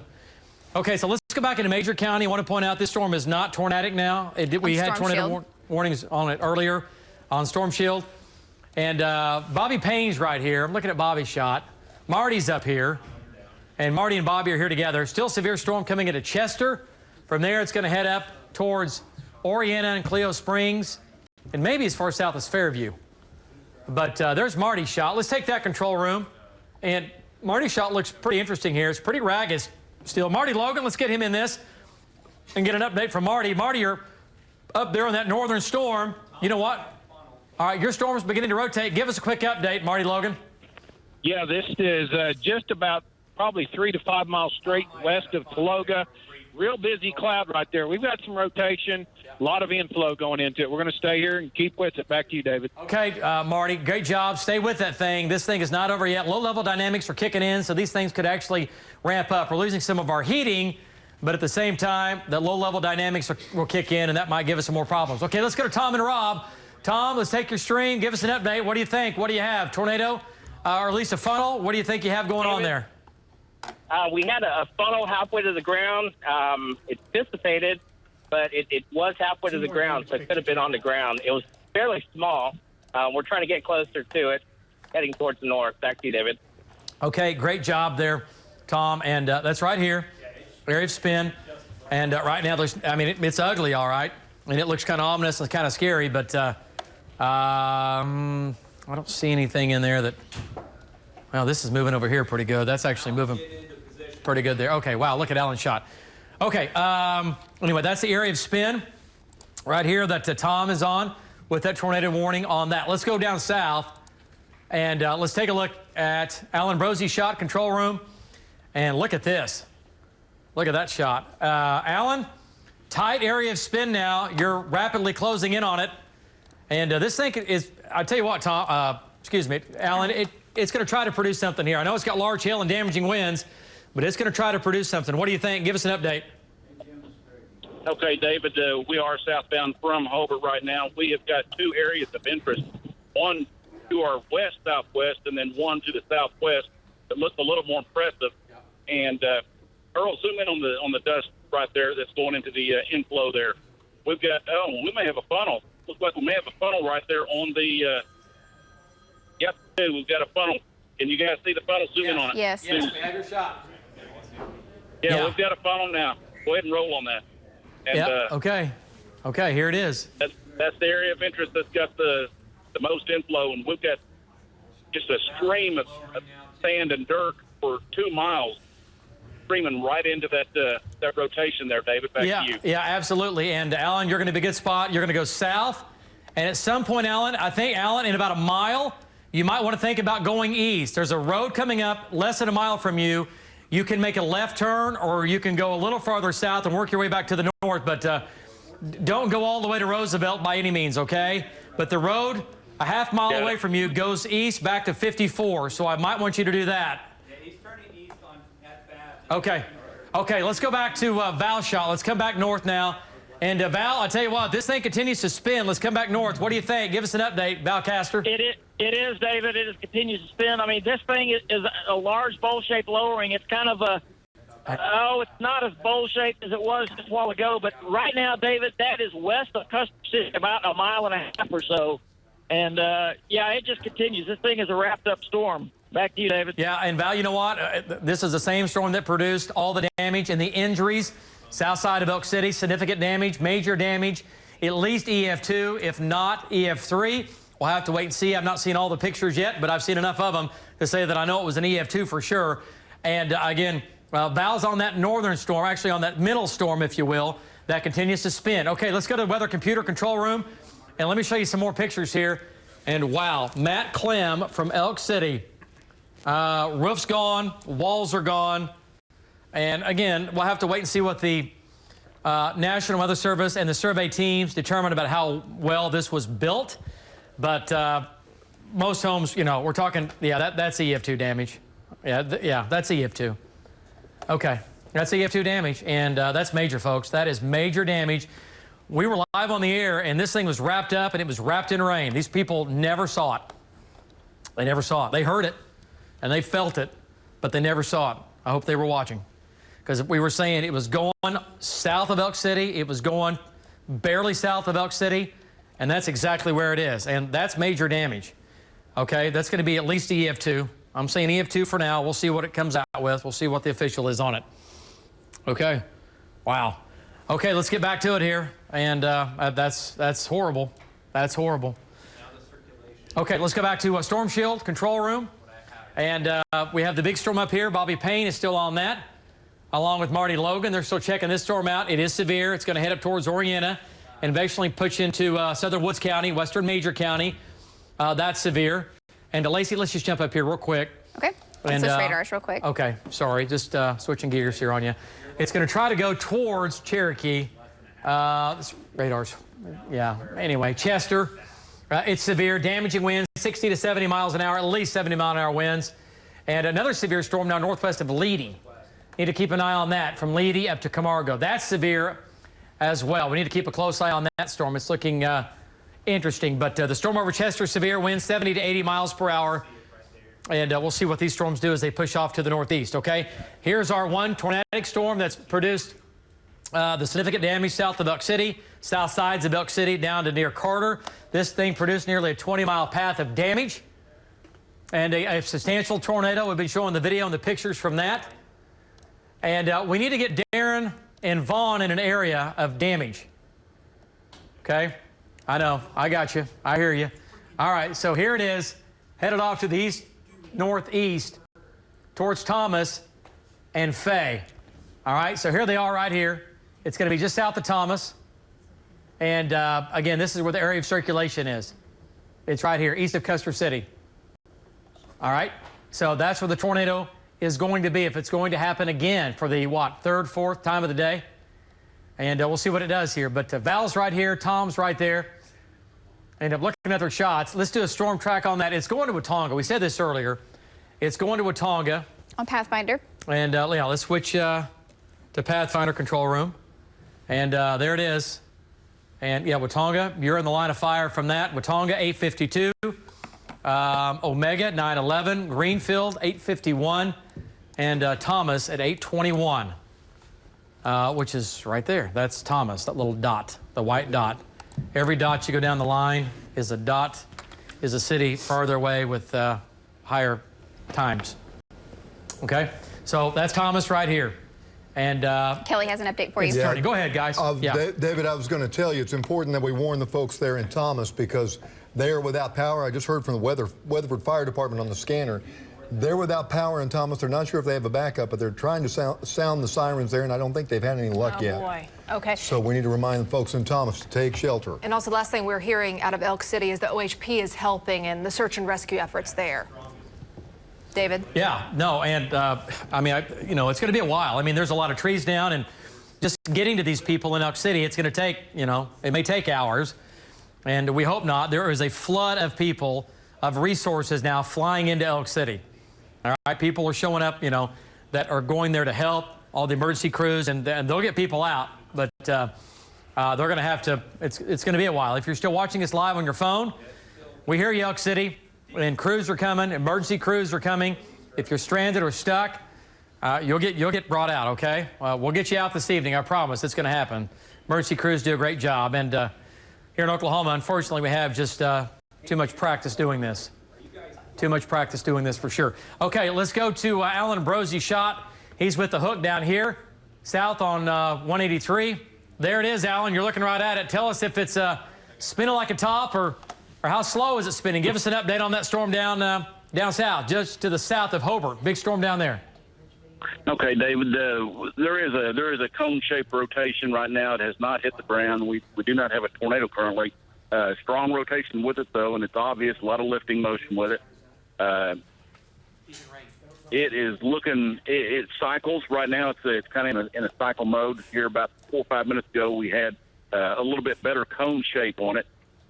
Let's hope it stays a little ragged as it moves, and we'll keep you up to date on this. Okay. All right. Great job there, Alan. And, you know, area of circulation, no doubt about it, on that southern storm. Let's go to Storm Shield. This area here is right there. Okay. That's what Alan's looking at in his shot. That's what you were looking at home. Okay. So big hail blowing through Hobart. Boy, you folks in Hobart, just take a hailstorm. It's going to Godebo. It's going to Mountain View. And it's going to be a big hail in here. Here's the hail swath running from Lake Altus all the way to Hobart. And it continues to push off to the northeast. I don't think the hail is as large down here as it was up north, but that could change. So we need to keep an eye on that. That could change in a big hurry. So right now, this is a severe thunderstorm warning for damaging for Godebo, Mountain View. You're in the line of fire, but I will say this. It is a severe storm, but there is a threat. And there will be a threat with the tornado in this, and that would happen very, very quickly. Okay? So Alan's right there.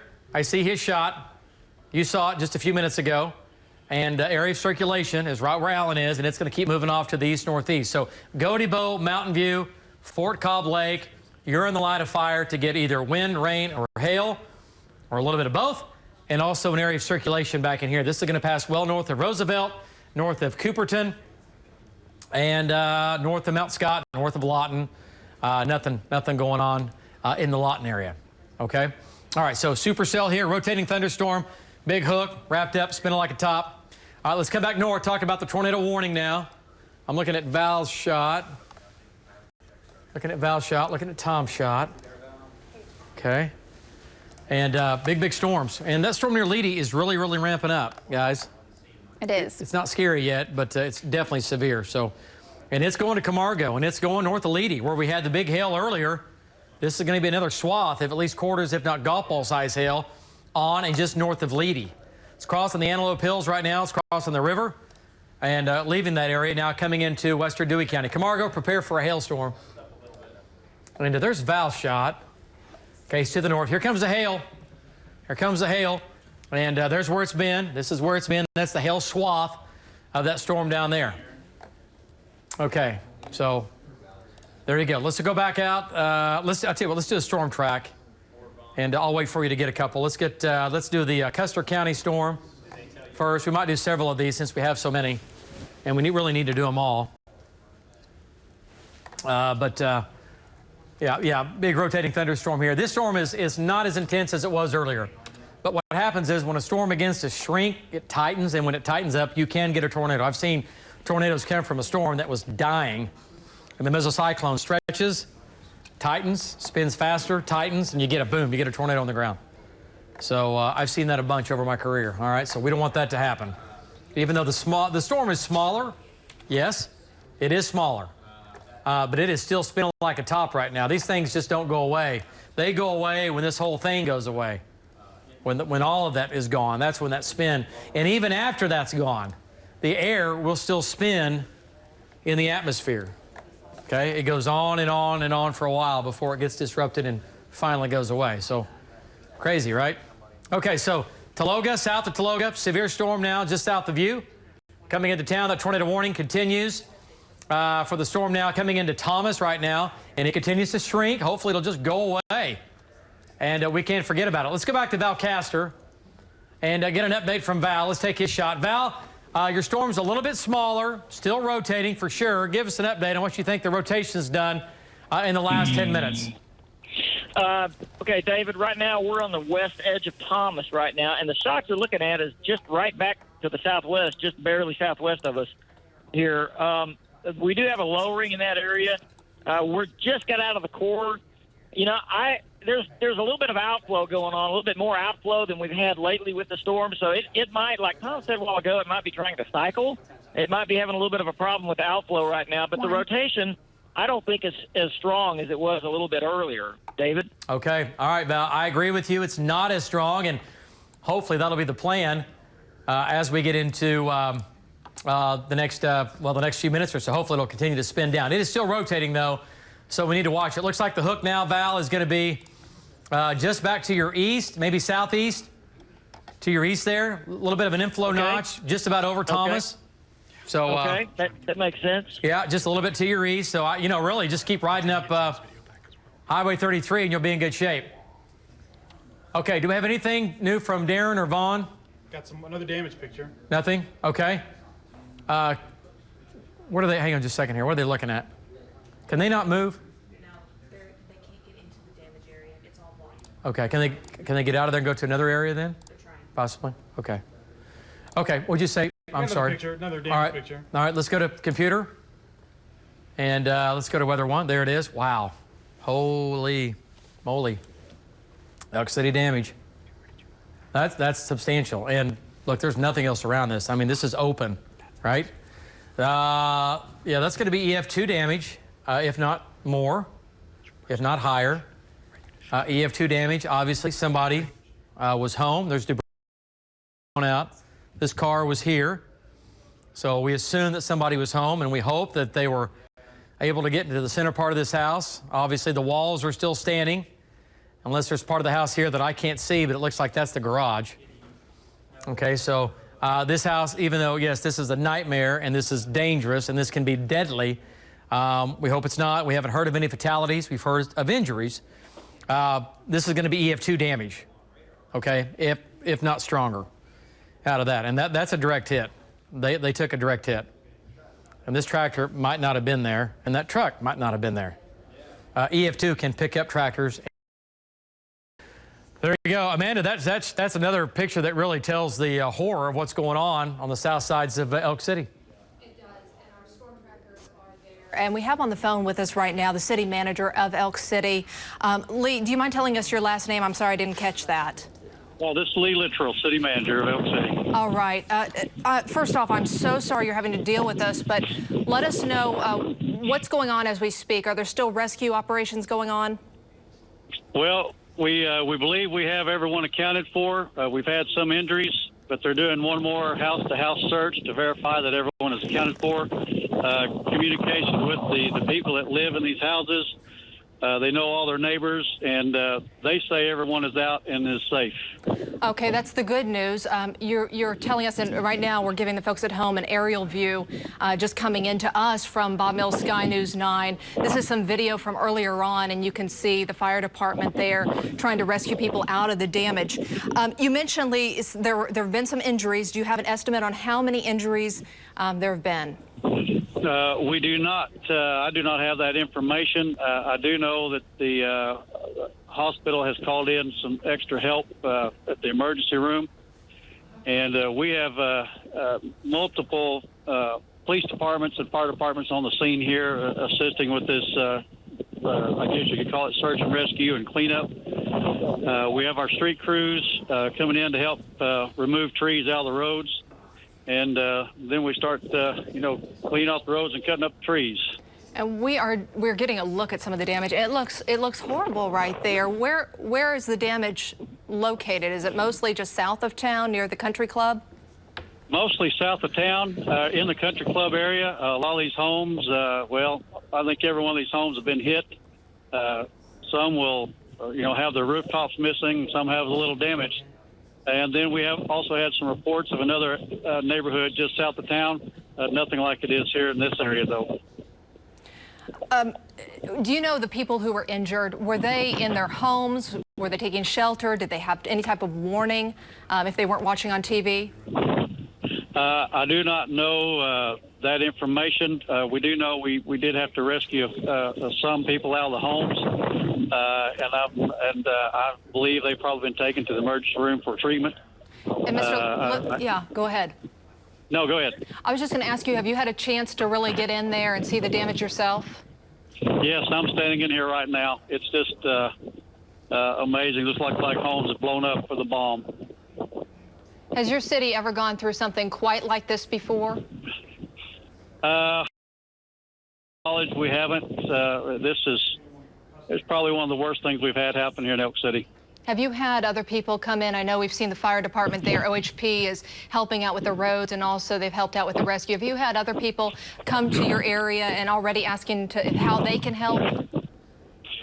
Yes, like I said, we've got fire departments from other communities like Carter and Canute. We've got Burns Flat Police Department here that I've seen, Oklahoma Highway Patrol, and we have a lot of people, citizens in town want to know what they can do to help. And right now, we just need them to stay out of the area.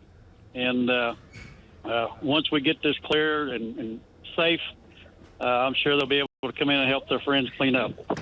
As you take a look around, can you give us kind of a description of what you're seeing right now in the town and south of Elk City? Well, there are trees uprooted all through the area, laying on top of cars, laying on top of homes. There's half of roofs missing. There's total roofs missing. Sheet metal strung out around the neighborhoods. Just everything you'd expect from a tornado comes through your town. Any estimate on how many homes and businesses have been damaged? No, I would tell you every home in this neighborhood has been damaged. And I go back, also heard that there's some reports out southwest of town to some possible barns and maybe some oil field businesses out there. But we haven't had, to my knowledge, any injuries out there, but that's not for sure. Okay, and folks who aren't really familiar with Elk City, it's about 112 miles due west of Oklahoma City, and you have some roads around that area I am sure are blocked off as we speak. Yes, absolutely. All these roads coming into this neighborhood are blocked off with our road barrels and plus law enforcement keeping people out. We do have down power lines, and we do have some gas lines that have been leaking, and they're working on getting those plugged. We're seeing a lot of the tornado damage, and that's what we're really focusing on. But talk to us, have you seen any hail damage? Because we know very large hail went through and around that area. Well, I don't know that I can tell the difference between hail damage and the tornado damage. I mean, everything is just such a mess and torn up. It's hard to tell there was hail. There's just so much destruction from the wind. Lee, Kelly Ogle here. Is all the damage south of I-40? Yes, as far as we know, everything is south of I-40. Okay, and it looked like, as I was looking, and I've been out in that area before, but it's been quite a while out by the golf course. There are at least 60 or 70 homes out there, I'd say, something like that? Yeah, probably. Plus, there's several condos out here, too, that have been damaged. The clubhouse has taken significant damage as well. So there's nothing through here wasn't touched. Lee, have you been able to talk to any of the residents out there about, we were giving them warning here on News 9, but this thing was wrapped in rain, and they weren't going to see this coming unless they were watching on TV. I've talked to a few people. I always asked them if they're okay. They said yes, they're in their safe spots, in their cellars or in their safe rooms.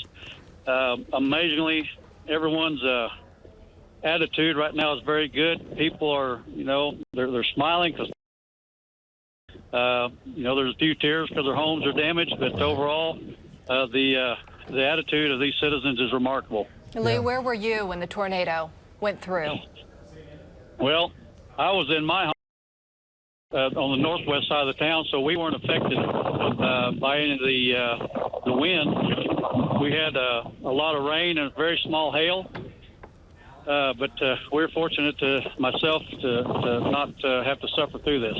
Well, Lee, we appreciate your time. Great folks out there in Elk City, tough and survivors, and they'll clean this up and move on. Our biggest concern at this point is injuries, and we'll try to get a little more of an update on that, but we appreciate your time. I know you're very busy. Well, we appreciate you guys and everything you're doing, and especially your warnings on your newscast. So appreciate what you do. Thank you, Lee. Thanks for filling us in as well. We'll be checking back in with you too, especially as we get more word on what that community needs, which we should be hearing as they start to clean up. A lot of damage on Highway 6 there, just south of I-40. You know, just on the north edge of I-40 is where all the businesses kind of take up, and I mean, it only missed a really heavily populated part of Elk City by about 1.5 miles, David. Yeah, no. But it still went through the Country Club edition, which is, a lot of homes out there. Yeah, and like we said, this set down, we had this live when it set down down near Carter, which is a good 15 miles southwest of Elk City. So we were saying that visually we could see it at the beginning, but then it became wrapped in rain, but we were still saying radar says that it's still on the ground, all right? It was just a big ball of water with that tornado wrapped in there. And we had Darren Stevens on I-40, and he was looking to the south. If you were watching, we were saying, I said, how fast is that moving? He said, it's moving high speed. And that was looking south. We were saying this thing is still on the ground. Look at that shot there from Eric Smith, Shawcor Shop, is that right, in Elk City? Yes. And obviously this is a tin metal building here, but you can see the beam. So EF2, possibly an EF3. I've seen some video here, what we were watching just a few minutes ago, and there might be some EF3 damage in here. It was a wrapped in rain tornado for sure as it came barreling through. So, wow. And not getting any reports of any fatalities, but obviously of injuries. Let's go to Darren's shot here, and I want to talk to Darren let me ask you something here, Darren and Vaughn. Did I see an oil tanker in the field? Is that an oil tanker? To the right, okay, that's my question. That's one of my questions. To your right over there, what are those round things? Back up there, to your left. Okay, David, those are the remains of an oil tank battery. Yeah, right. That have been thrown. We don't know how far. You start to pick things like that up, folks. See that? An EF1 tornado is not going to do that. I saw this earlier, and this is what got my eye. Okay, Darren, how many of those do you see, and how wide is the damage path you're in right now? To me, it looks like it's maybe 1/4 mile wide, just by looking at the video. What do you think, Darren? That's a pretty good estimate there, David. From that tank that's right there, and then back behind me, back towards Elk City, there's a manufactured home with an outbuilding that's been, the outbuilding is completely destroyed and the roof has been ripped off the manufactured home. But that's it. That's between 1/4 and 1/2 mile wide right here. And that stretches all the way back to the Elk City Reservoir, back to my southwest. And then the damage path continues on back to the northeast. So we're trying to find out where exactly the damage path started, and we're going to run out of daylight very soon. But we'll keep tracking it. Back to you. Yeah, it's amazing. So from your perspective there, Darren, when you look around, like how many homes can you see right there that have either been damaged or destroyed? Do you see several in that area? I mean, if the wind that takes that oil tanker does that to an oil tanker, it's going to flatten part of a house. I mean, those things are not easy to toss. They are very, very heavy. That's right, but it appears to me that that tank battery may have came from that we were up by earlier. That's about 1/2 mile away. So those things have rolled, on the ground or were carried in the air from that area. Yeah. This is a business district, like an industrial area that services the oil field industry. Okay, well there you go. If that came from the oil field, 1/2 mile away, yeah, we all know it was not a weak tornado, but that's going to be at least an EF2, maybe an EF3.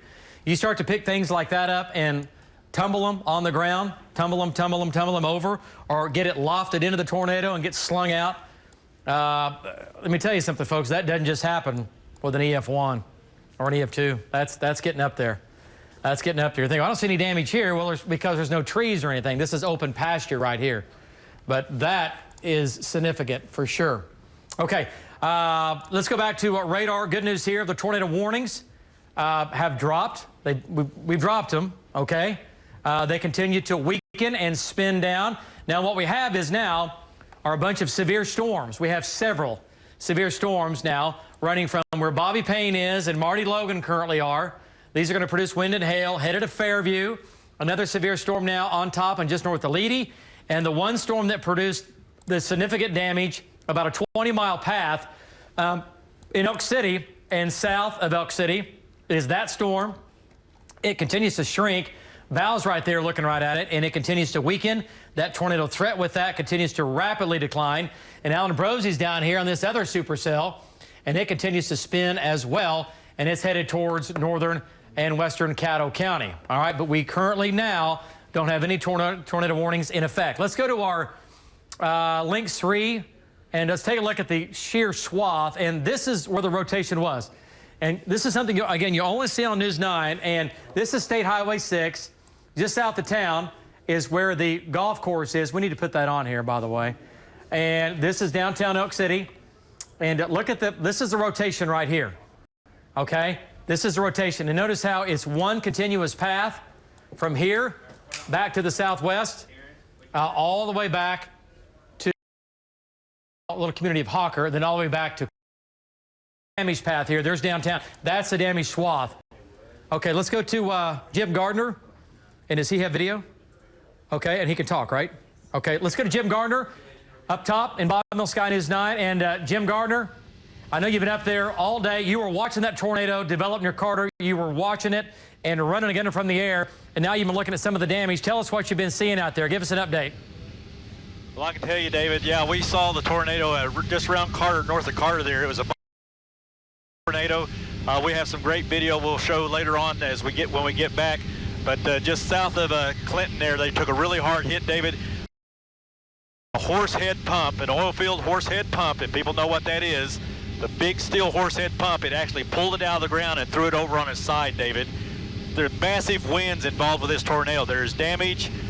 When we get back, we pretty much shot all of it. We were there and watching them rescue a person out from underneath the roof of their house. Elk City Fire Department did a great job of pulling this person out from their house. They put them on a backboard. They appeared to be coherent and talking, but the house was completely destroyed. They had to jack the roof up and get her out from underneath that roof of the home. There is major damage. I mean, out to about 2 or 3 miles southwest of the reservoir there. Looks like where it started, David. It has completely wiped everything clean. If it hit it, it wiped it clean. Major businesses got extremely extensive damage. The country club addition through it. But again, the thing that really caught my eye, David, was that horsehead oil field pump jack that it pulled out of the ground and laid over on its side. You got to have some massive winds to push something like that out of the ground. So again, our thoughts go with the people of Elk City right now. They got a huge job of cleaning up right now. The power is out. The major power lines south of town are out. Highway 6 is closed down just south of I-40 going southbound. That's completely shut down. But as we get back, David, we'll show you some pretty unbelievable video when we get back. Jim Gardner reporting live from Bob Mill, Sky News 9. Back to you. Party's over. Okay, all right. Great job there, Jim Gardner. And again, Jim's been out there tracking this multiple vortex tornado again that he had a long time. And we had that live on the air with our trackers on the ground. And this is, again, some of the shots here from Darren and Vaughn now coming back into kind of a gathering area of all the rescue units now in western Oklahoma. This is, again, back into Elk City, just south of there. And Darren, you guys just pulled back in there. What's going on there? Looks like a staging area, possibly, for everything. This is the command post area, according to the local law enforcement, and they keep expanding the perimeter here from the damage. There's so many people who look at the damage. I guess they have relatives or whatnot that's in here, but they just keep pushing the perimeter back to try to keep people out. And the area that we're command center for search and rescue operations here. And there's a lot of power lines that are down in the area. We don't know if they're live or not. So until they get that situated, it's not a good idea to be out. Let emergency crews, take care of it. So we'll keep out of their way and find additional information. Back to you, David. Okay. All right. Great job there, Darren. And stay with it. City, it's a busy place now, probably one of the busiest places in our entire state currently with all the damage that ran from southern sides of Elk City back down towards Carter. So, yeah, it's a mess. And there's a lot of damage. There are a lot of homes. They're going to have to be rebuilt. We've had some injuries. As of right now, no fatalities, which is great from what I've seen from our trackers. And the size of the looking at velocity data, at least an EF2 tornado, and possibly stronger than that, maybe a little bit stronger than that, okay?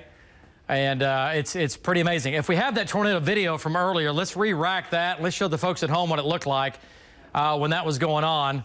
If we have the video of the tornado, just let me know when we get it. I'll go ahead and take that. And this is the Elk City tornado, okay? This is southwest of Elk City. This is down near Carter and south of Sayre, okay?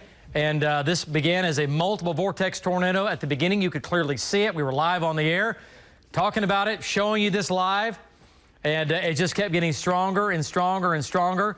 And then what happened, stronger, it began to wrap itself up, and it pulled in rain that wrapped around and closed off its visibility. So this visibly went away, but it was still producing, obviously, a large tornado. And look at the motion here. This is the tornado on the ground. He's in here moving very, very quickly. Look at the motion here, folks. Look at that. Tornado on the ground, tornado on the ground. Many, many vortices in here. A lot of sinking air, big cone, quite a bit of damage with that. And then some of these other shots here. That's a Shawcor shop in Elk City. Heavy, heavy damage. Destroyed. Basically destroyed with that. So lots of damage pics coming in. If you have any damage pics or any damage video or tornado video or whatever, send them here to News 9. We'll put them on the air, and we'll get these pictures back out so the rest of the world can see what's going on. From the addition, one of the additions just south of Elk City there, and look at the damage. All right, that's going to be EF2 damage there probably. Heavy, heavy damage on that house. Watch this again. This house is okay. Big suction spot on that house with the vortice. Trees fine. More suction spot, heavy damage. This is a classic multiple vortex tornado. Another suction spot, heavy damage. This is sent in from Lena Graham. Lena Graham. On Facebook. I believe from reading the comments on Facebook, this was her neighborhood, I believe. Okay, and she was not injured, I hope? Doesn't appear that way. Okay. Wow. Damage there. So this is going to be, yeah, there's more. So, you know, a tornado is fluid, it's water, it's liquid, and unless you get a big grinder or a half-mile wide wedge, when you get weaker tornadoes, still strong enough to hurt you and or take your life, you get areas that look like that. You get one damage path here with a suction spot, the vortice ramps up, and right next door, it's not quite as bad.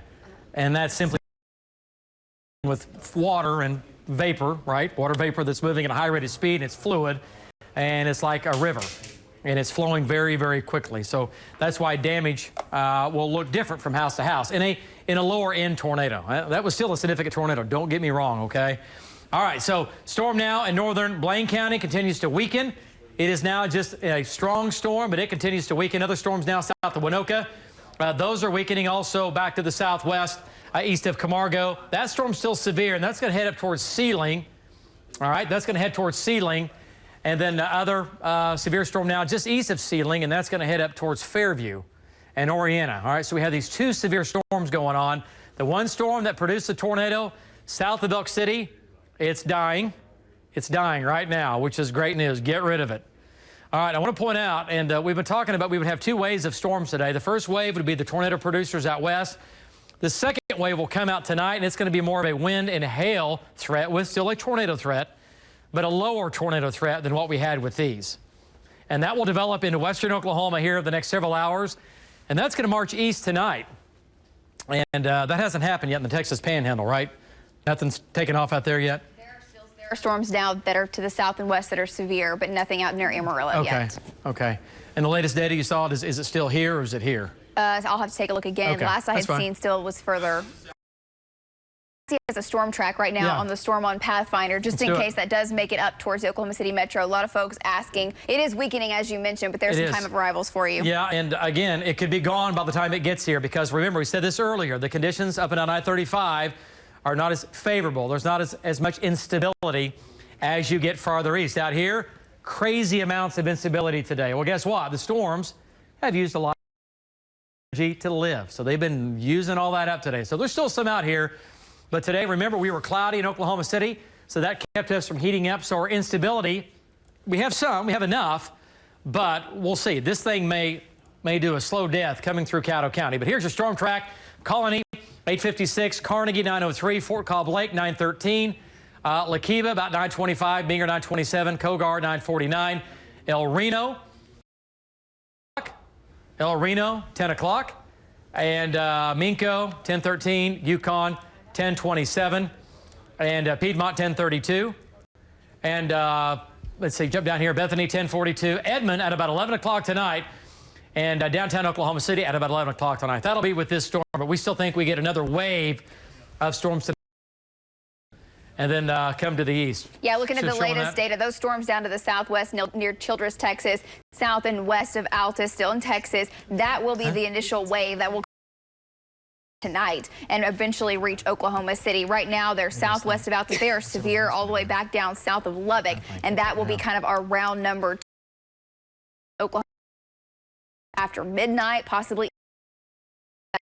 talking about down there just north of Abilene, that cluster of storms. I think we'll still, as this big wave pushes out, see a few more storms develop north of Elk City, back into Ellis County, Roger Mills County, and those will also spread across northern Oklahoma. But that second wave, David mentioned, will have a hail threat, a wind threat, a very low tornado we're still concerned about to be severe. I do want to still zoom in a little further to the southwest, though. This is the storm that Alan's been tracking since it very first developed south of the Red River. It's now near Godibo. The no tornado warning with this is still a severe storm. Still has a hook on it, though, still rotating. And Alan Brosey, I know you've been right there with this one the entire time. Give us an update on that storm. How's it looking to you? Okay, Lacey, it's not quite as impressive as it has looked over the last hour and a half. We are in between Godibo and Mountain View right now, looking back at it, and it's getting dark, so it's getting harder to see the lowerings and any rotation in it, but we're definitely going to keep an eye on it. One thing that we have noticed, the lightning has increased 150% over the last 2 or 3 minutes, so that's back to you. Yeah, that's kind of what we're seeing, too, on radar, Alan. In the last scan, the hail sizes have come up just a little bit. Quarter-size hail possible to get 1 or 2 golf balls on the north side of Mountain View as that moves up to the north and northeast. Again, that will be approaching Eakly eventually. But that's a severe storm we're tracking. Another kind of cluster of severe storms up to the north. David mentioned that the storm that produced the tornado and all the damage south of Elk City drastically weakened. It's no longer severe. It's just a shower now, David, as it's heading up towards O'Keene. Then we still have the 2 severe storms to the north and to the tracking. Yeah, and like you said, you know, these storms are still severe. I'm looking at a couple of shots here. There's one from Marty Logan, and he's right there. Let's go ahead and take his shot. That's his shot lower left, and pretty big storm here. Let's go to Marty Logan here. Marty, that storm's still severe. Some large hail in that. It does have some weak rotation, but nothing like what it did a little earlier, but still severe. Give us an update on what you think as that storm heads directly towards you and really direct. Give us an update. Yeah, this thing is it's busy. We have a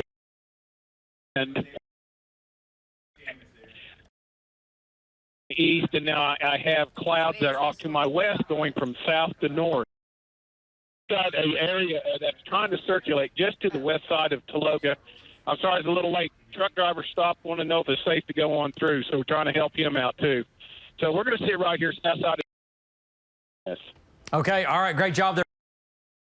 the ground. Now let's go back to Elk City. Darren Stevens tracking this tornado with Tom and Rob mile by mile. We had it mile by mile live on the air from well south of Sayre to well south and east of Elk City to where this thing started and to where it died. We had it live on the air. It became wrapped in rain. We were still jumping up and down about it. And this is some of the damage that we're still talking about. There is a lot of damage on the southern, far southern sides of Elk City, back to the southwest and off to the east. It did not cross I-40. It stopped before crossing. It was on the ground. Estimate at this point about 20 miles in length. Let's go to Darren Stevens and Vaughn Castor, get an update. And guys, pretty heavy damage there. Give us an update on what you're looking at. Yeah, this is Vaughn, David. This is a huge outbuilding next that houses the equipment for this farmer or rancher here. And there's a house off to the right. It lost a lot of its roof. So these people are going to be patching up here for quite a while. But David, as we travel to the east of Highway 6, it really looks like this tornado increased in size and strength. So we're going to keep moving east down this road as far as we can, and we'll get back with you, David. And you know, Vaughn, you guys were right there. We were tracking this thing. You were on I-40 when we were saying look out your right window, and you guys were looking out, and you noticed how fast everything was moving. I mean, you were right in the thick of it. That's what it was really, really maxing out. But it was on the, Vaughn, we guesstimated 20 miles maybe, give or take, up and down. But, you know, maybe 20 miles. I agree with you. As soon as we saw it first, right south of Sayre, David, we had the pictures. We were just north of the tornado when it touched down, and we tracked it all the way here to Elk City. So we're going to flip our lights on here real quick, see if we can brighten it up for these people that are searching for things right now. But yeah, we had it in our view, and we warned people about it. So we're going to get you some more pictures here, David. Back to you. Okay, all right. Keep searching, keep looking, and thank you so much, Vaughn. You guys are doing a great job covering that damage. And it's always tough when you go out and you have a big chase day as far as chasing, warning people where the tornado is, what it looks like, what it's doing. And then when you have to go back after the tornado, which we always do, and you go back and cover the damage, it's very surreal because when you're chasing, you don't get to see all this, right? Because you're moving, you're trying to warn people. And then when you go back, it's tough. And we just hope and pray that so far we have not heard of any fatalities in Elk City or anywhere in western Oklahoma today. And this was on the ground for nearly 20 miles, doing at least EF2 damage from what I've seen so far, and maybe EF3 damage. We'll have to wait and see. I've not seen all the damage, so I can't give you an official, but I do believe EF2, yes, for sure, and maybe a little bit stronger than that. So, guys, we're still tracking severe weather. We'll pitch it back to you guys at the news desk. Yeah, David, just real quick, because as we're seeing the damage there in Elk City, we know Oklahomans, we know they're going to want to help, but Elk City police have put out the message, they want us to pass it along, that they want everyone to stay home right now. It's really a safety issue because they say there are power lines down everywhere around Elk City. I just checked PSO, and they're reporting 1,000 customers in Elk City without power right now, and that's the tornado damage area. Yeah, and that's the dangerous part of it when you get power lines down. They also have debris all over the place. I mentioned as the storm was going through, and I was looking at it on the map, I noticed that that's where the country club was, but also I've been down that Highway 6 before, and for years when the oil business was really booming out there, it was full of pipe yards. There's still a lot of oil service companies out there, oil field service companies, and that really concerned me about that kind of debris flying through the air. And we saw some of that from Darren Stevens shot a couple of those big tanks that would go into a tank battery that had been taken about a half mile. And as this thing was passing over, I tried to call the country club clubhouse, and I just kept getting recordings, which I thought was odd. And now we know why. I think the country club took a pretty big hit, the clubhouse itself. It sure did. We talked to the city manager just about an hour ago, and he said that everybody they believe has been accounted for. Unfortunately, there have been some injuries there. They brought in some extra staff at the hospital to help take care of those. Right now, we're working we're talking about, but you can see the damage. I mean, it looks like a roof just almost lifted up and then fell straight down, and the fire department having to rescue somebody from that house. And you're going to want to stay with News 9. This video, we've got some video coming back to the station that Jim shot from Sky News 9 as this thing was moving through. And he says it's pretty amazing stuff. And we'll keep you posted as well when the time is right to maybe go there and help, or to be able to send some things to the Red Cross, monetary donations to help out the community. We'll let you know as soon as we get that information. Of course, as we get more video in, we'll share that with you as well. But we also got to be cognizant that there is. Yeah, the storms are still going, and David and Lacey and Cassie, they're all tracking them right now. Matt Mahler's here, Justin Rudisell. Sending our teams. They're doing a great job back there. Good job to everyone back in the Weather Center. You know, we were watching this around 6:15, 6:30 as this particular storm. We had one north up around Cheyenne, then we had one further to the south, down a little bit south of Eric. And we started calling about the hail reports. And I was on the phone with a gal at a Sonic in Sayre as golf ball size hail was going through there. And then as the storm moved on up, a fella at the Days Inn, right, about a mile and a half from where the tornado hit, and he said, we have golf ball, and then I called him back about 5 minutes later and says, it's softball size hail now. And that was about the time when that tornado a mile and a half south. So we're talking hail damage across western Oklahoma, as well as, unfortunately, the tornado damage that we've been seeing. And just the Elk City Public Schools there in Elk City, they've been canceled for tomorrow. However, they are asking all staff to go ahead and report to your locations by 9 a.m. tomorrow morning. But again, the public schools in that area canceled for tomorrow. And that could be from hail damage. There might be some roof damage or some broken windows, power outages. But the tornado hit south of the main section of town. Right. So everything is typically, almost everything is north on the northern edge of I-40 and then north of there. And the tornado was about a mile south. And if you want kind of an overview, maybe you're not from this area, if you think about the state, you know where Oklahoma City is. Go about 112 miles due west, and that's where you're going to hit Elk City. Right out on I-40, and it's a growing community out there that has been through a boom and a bust, and it's settled back in and is doing well. And you hate to see this out there. They're tough too. I'm telling you, they're survivors. And look at everyone pitching in to rescue someone from out from under that roof a little bit earlier. And we'll be hearing more of those stories as the evening goes on. Our Steve Shaw is there in Elk City, and we'll be bringing that to you definitely on our 10 o'clock news. We need to get caught up on what's going on the radar right now. Lacey, can you give us an update, or David, or both of you? Yeah. Here's the deal. We don't have any tornado warnings in effect, which is great. And again, these storms are still spinning. Some of them are, but they're spinning down. The tornado producer, that was the one that produced the tornado. It's that storm right there. And it's still severe. Potentially, it's still pretty strong. Wind and hail, gusty winds as it moves off to the northeast. But it's weakened. It's weakened a lot here in the last 10 to 15 minutes. So actually, that's no longer severe. And the storm down here where Alan Brosey is, it's still severe. And that's coming into Caddo County. Then the other severe storm now moving in on Marty Logan and Bobby Payne up into Dewey County. That, once again, moving to the northeast towards Fairview. So a lot going on. And I want to point out, guys, we have new storms developing. If we can go to COX real quick. Yes.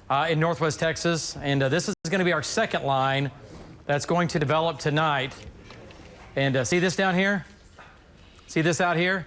Here comes the main upper storm that's very strong west of Amarillo. So as this swings out tonight, we're going to get another big wave of storms to develop in western and southwestern Oklahoma. This will be the beginning of it, and will set the stage for a long rest of the evening and night with wind and rain and hail and all the above, with a tornado threat continuing overnight tonight. It will be lower than it has been today, but we are going to see a lot and a big wave and a big wall of rain and thunderstorms, okay? It will spread across nearly the entire state beginning later this evening and into tonight. The dry line's still out west, but here comes the upper storm right here. So get ready. Yeah, in advance of that storm, I'm just checking. There have been 20 tornado reports total, David, including Kansas, Nebraska, and parts of Wisconsin, too, and, of course, Texas and Oklahoma. Yeah, and we've had, I don't know, a half dozen, maybe more, maybe a dozen tornadoes today. It's count, but get ready. Altus to Hobart to Chickasha. Here comes that next line of severe storms. And once again, this is headed off to the northeast, and these will increase, and I think we'll see more activity developing out into western Oklahoma. So this whole thing is going to fill in. It's going to be a wall of storms out here, so we are not finished yet.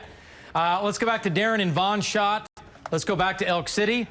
And, boy, look at the trees here. And let me tell you something. Some of the toughest trees in Oklahoma are red cedar trees. And I've always said when the world comes to an end, what's going to be left? A red cedar. They're super strong. And anytime you start to do damage to a red cedar tree, a native Oklahoman red cedar tree, you've got a substantial tornado, and that's exactly what that is right there.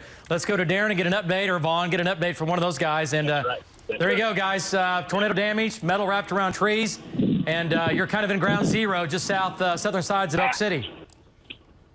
Yeah, there is a lot of red cedar tree damage. I mean, we actually saw one that was totally uprooted and probably placed about 100 yards from where it was originally. But this area right here is where those little areas where the cows gather and find shade out here with the watering pins with it. This is just, there is no more shade here. All of these trees, and right here where we are, David, this tornado moved due east. It moved due east right down this road. Highline wires are down all the way down this road that we're on, which is, I think it's east 1020. Anyway, it moved due east right here, and you know, a lot of damage. But we're going to keep following down this way. Back to you. Okay. All right. Wow. And it's sad. I mean, like you said, this tornado, it wobbled back to the north and then made a hard right turn. Look at all the damage here, folks. I mean, it's just shredded. Big damage. Wide path. Maybe wider than a quarter-mile wide. And look at down the street here. And you're thinking, why are the fences still up? Well, wind will easily blow through fences unless something hits it. All right, but look at the trees. I mean, they're stripped. There are some of them, I haven't seen anything debarked quite yet, but I've seen some stripped trees, at least the leaves and all the limbs and everything, just some stumps still left up there. So that's pretty significant. Something up here across the road they're driving up to. Okay. Okay, I tell you what. Hey, Justin, we need to get somebody south on I-40 and back into the metro. Out ahead of that storm, like right now.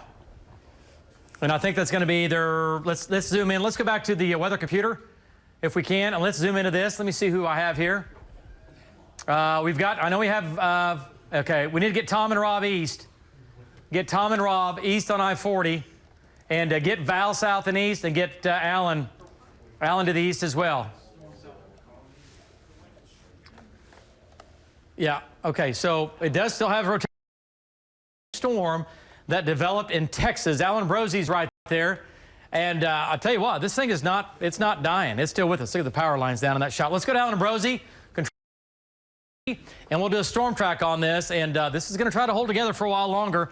Alan Brosie, that storm is still rotating. It is still spinning. Give us an update as that storm begins to head towards the southwestern parts of the metro. I know you're tracking it. Go ahead. Give us an update. Yeah, David, that's correct. We've been on it for quite a while. I will note that it looks like it is shrinking a little bit on radar and visually, too. Lightning has decreased just a little bit to cloud to ground anyway, a little more cloud to cloud. Also, we've noticed that the lowerings are just about gone, even in the hood, and the elevation of the cloud deck has raised. So it's a little more elevated than it has been, David. We're going to take it east. Back to you. Okay, all right. Well, stay with it, Alan. Keep going east. Go through Carnegie. Go to Fort Cobb, and then hopefully you can make that left turn. We'll get you back north here. But that storm is still severe, and the hail core pretty impressive right now. At least golf ball size hail, if not larger. Okay, let's go to Pathfinder. Let's do a path. Let's do a storm track on this, and we have it down here where the rotation is. But this whole area, obviously, moving off to the northeast right now. Fort Cobb Lake 923, Binger 941. Lake Akiba, 942, Kogar, 10 o'clock, Union City, 1020, El Reno, 1026, Lucky Star Casino, 1029, and the Integris, Canadian Valley, we're looking at 1041, Yukon, 1042, Piedmont, 1050, downtown Oklahoma City at 11 o'clock, and we'll see if it makes it. It's going to try. It's going to try really, really hard because the air over here, it's not as unstable as where it came from, but this air is still uncontaminated, and none of this air has been robbed. It's still pretty good air over here that's going to be feeding into this storm. Also, we have our low-level dynamics kicking in right now, so we need to keep a close eye on this. And Alan Brosie's right there, and we have Tom and Rob also coming in from the west. They're going to come in behind this, and they're going to get right here, and they're going to keep tracking this thing. So Tom and Rob are to the north, blasting east. We'll get them over here. So, yeah, it's crazy. Now, here we go, folks. I want to point out, Let's go back into southwestern Oklahoma. Let's go to Storm Shield. And what's crazy for the rest of Oklahoma, it's about ready to start, right? How are we doing? Thunderstorms now erupting in the west. From Taloga back to the state line, back down towards Childress, south of Altus. This is the beginning of what's going to be a very stormy evening with more widespread storms in western Oklahoma making their way into the I-35 corridor, coming into Oklahoma City later tonight. Okay? But this is all unfolding right now. The main threats with these storms is going to be large hail, damaging winds, but even isolated tornadoes will be possible. And this, we're going to pitch to the news desk. When we come back, this whole area is going to continue to fill in with some big storms. So, guys, it's this is round 2, just now evolving out west. Back to you guys. It's going to be a long night. You guys have done a great job. We want to talk to our pilot reporter, Jim Gardner, who is in Sky News 9 up on top, tracking the storms and then right over the damage out in Elk City about 7 o'clock tonight. Right, yeah, it was a very impressive tornado. It started out as a multiple vortice tornado, and then it quickly wrapped up in rain. That was southwest of Elk City, down by Carter, yeah, right? Just on the northwest side of Carter is where we picked it up. Kind of between south of Sayre, about 10, 15 miles. And talk us through what we're looking at. Well, this is the Country Club edition that you see right now. This is some of the homes in there that are just completely destroyed. I mean, you know, people were running down the street. I don't know if we saw at the beginning there, they rescued a woman. I believe it was a woman. It's right here.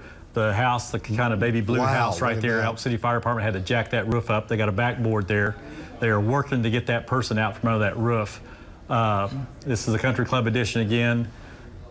Just major damage now. Cut, but about 3 miles or 4 miles southwest of this edition right here, that's where if you'd be looking towards Carter. There was a couple of ranches there that I can tell you, Kelly and Amanda, the homes are gone. I don't know why they haven't cut that video and put that on there. We'll have to get that because it's completely what it hit. It took their homes, their barns, flattened them. The trees are all gone. Like I said, it took that that pump jack, that horsehead pump jack, and took it out. This is not all the video here. This just keeps looping here. This is major damage, though. Yeah, this is the Country Club edition. But there's even worse damage than this. There's even worse damage than this. It is bad there. Right. This is a rescue. We need to get some of that footage of as we came on the northeast side of town and on the southwest. We need to get some of that footage. They're cutting that force back and editing right now. This is going to be the area at Highway 6 and Lake Ridge Road. Highway 6 is going to be on, if you're looking at this screen, Highway 6 is going to be on the left side.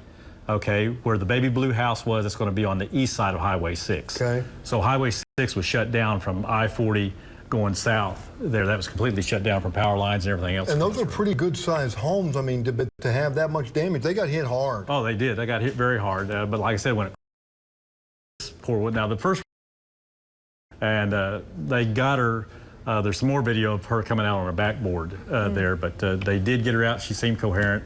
And thank goodness she was all right. And what a sad shot there is the homeowners. Right. You can see right through their home. Right. Yeah, it's you know, like I said, there's more damage in this. And multiple vortices up in rain that people couldn't see it coming. Right, it just disappeared. But the city manager out there told us that he talked to some of the folks who said they were watching TV. And I think, I mean, we could have had loss of life out there for sure. When you look at this, if these people didn't get in the right place, and they know what to do in Elk City. I mean, they've been through the drill, but it looks like a lot of people got into the right place. Yeah, but that's the most dangerous situation is when that tornado, it started out, I picked it up just by the dirt coming up off the ground was the first vortices that came up. I saw the dirt. And then we got in, I tell you, Kelly and Amanda, that storm, I've been in a lot of tornadoes, but the inflow was so strong I couldn't keep the helicopter to shoot it. I just didn't have the power to do it. It blew so hard all of a sudden. Wow. And we had to get out. And then Ben got a shot of other vortices coming, and then the rain moved in, and when it wrapped in rain, I mean, it was a solid wall of rain, so it was buried deep in that, so you couldn't see it at all. How scary. Now, when you were flying over this entire neighborhood, did it look like every home had been touched one way or another from this tornado? No, there's some homes in this Country Club edition that didn't it, like this home right there between those two, or three right there is okay. There's nothing wrong with that. That's just debris laying in there. So that home is between three homes. It's okay. This one's just got debris laying on it, but there's several of them in there, like you said, Kelly, that, well, the one home up there is completely gone. There's several that are just totaled. Yeah, it's just gone. If you're trying to get a hold of a loved one who lives in that area too, we had checked with both AT&T and Verizon because at one point all the lines were jammed, but they had their generators up and running, so you should be able to, hopefully at this point, get a hold of your loved ones. And we've been told no loss of life. There have been some injuries, and those people have been taken to the hospital. Yeah, they brought in some extra help to take care of it. When you flew back over, how many ambulances did you see in the neighborhood? Well, just the rescue units is about all we saw at the time because they were so still bringing in units. When we left, there was another ambulance coming down Highway 6. They were letting him those through. fire rescue crews got there first. They were working. The fire department they were doing a great job. I mean, I'm just glad they got that.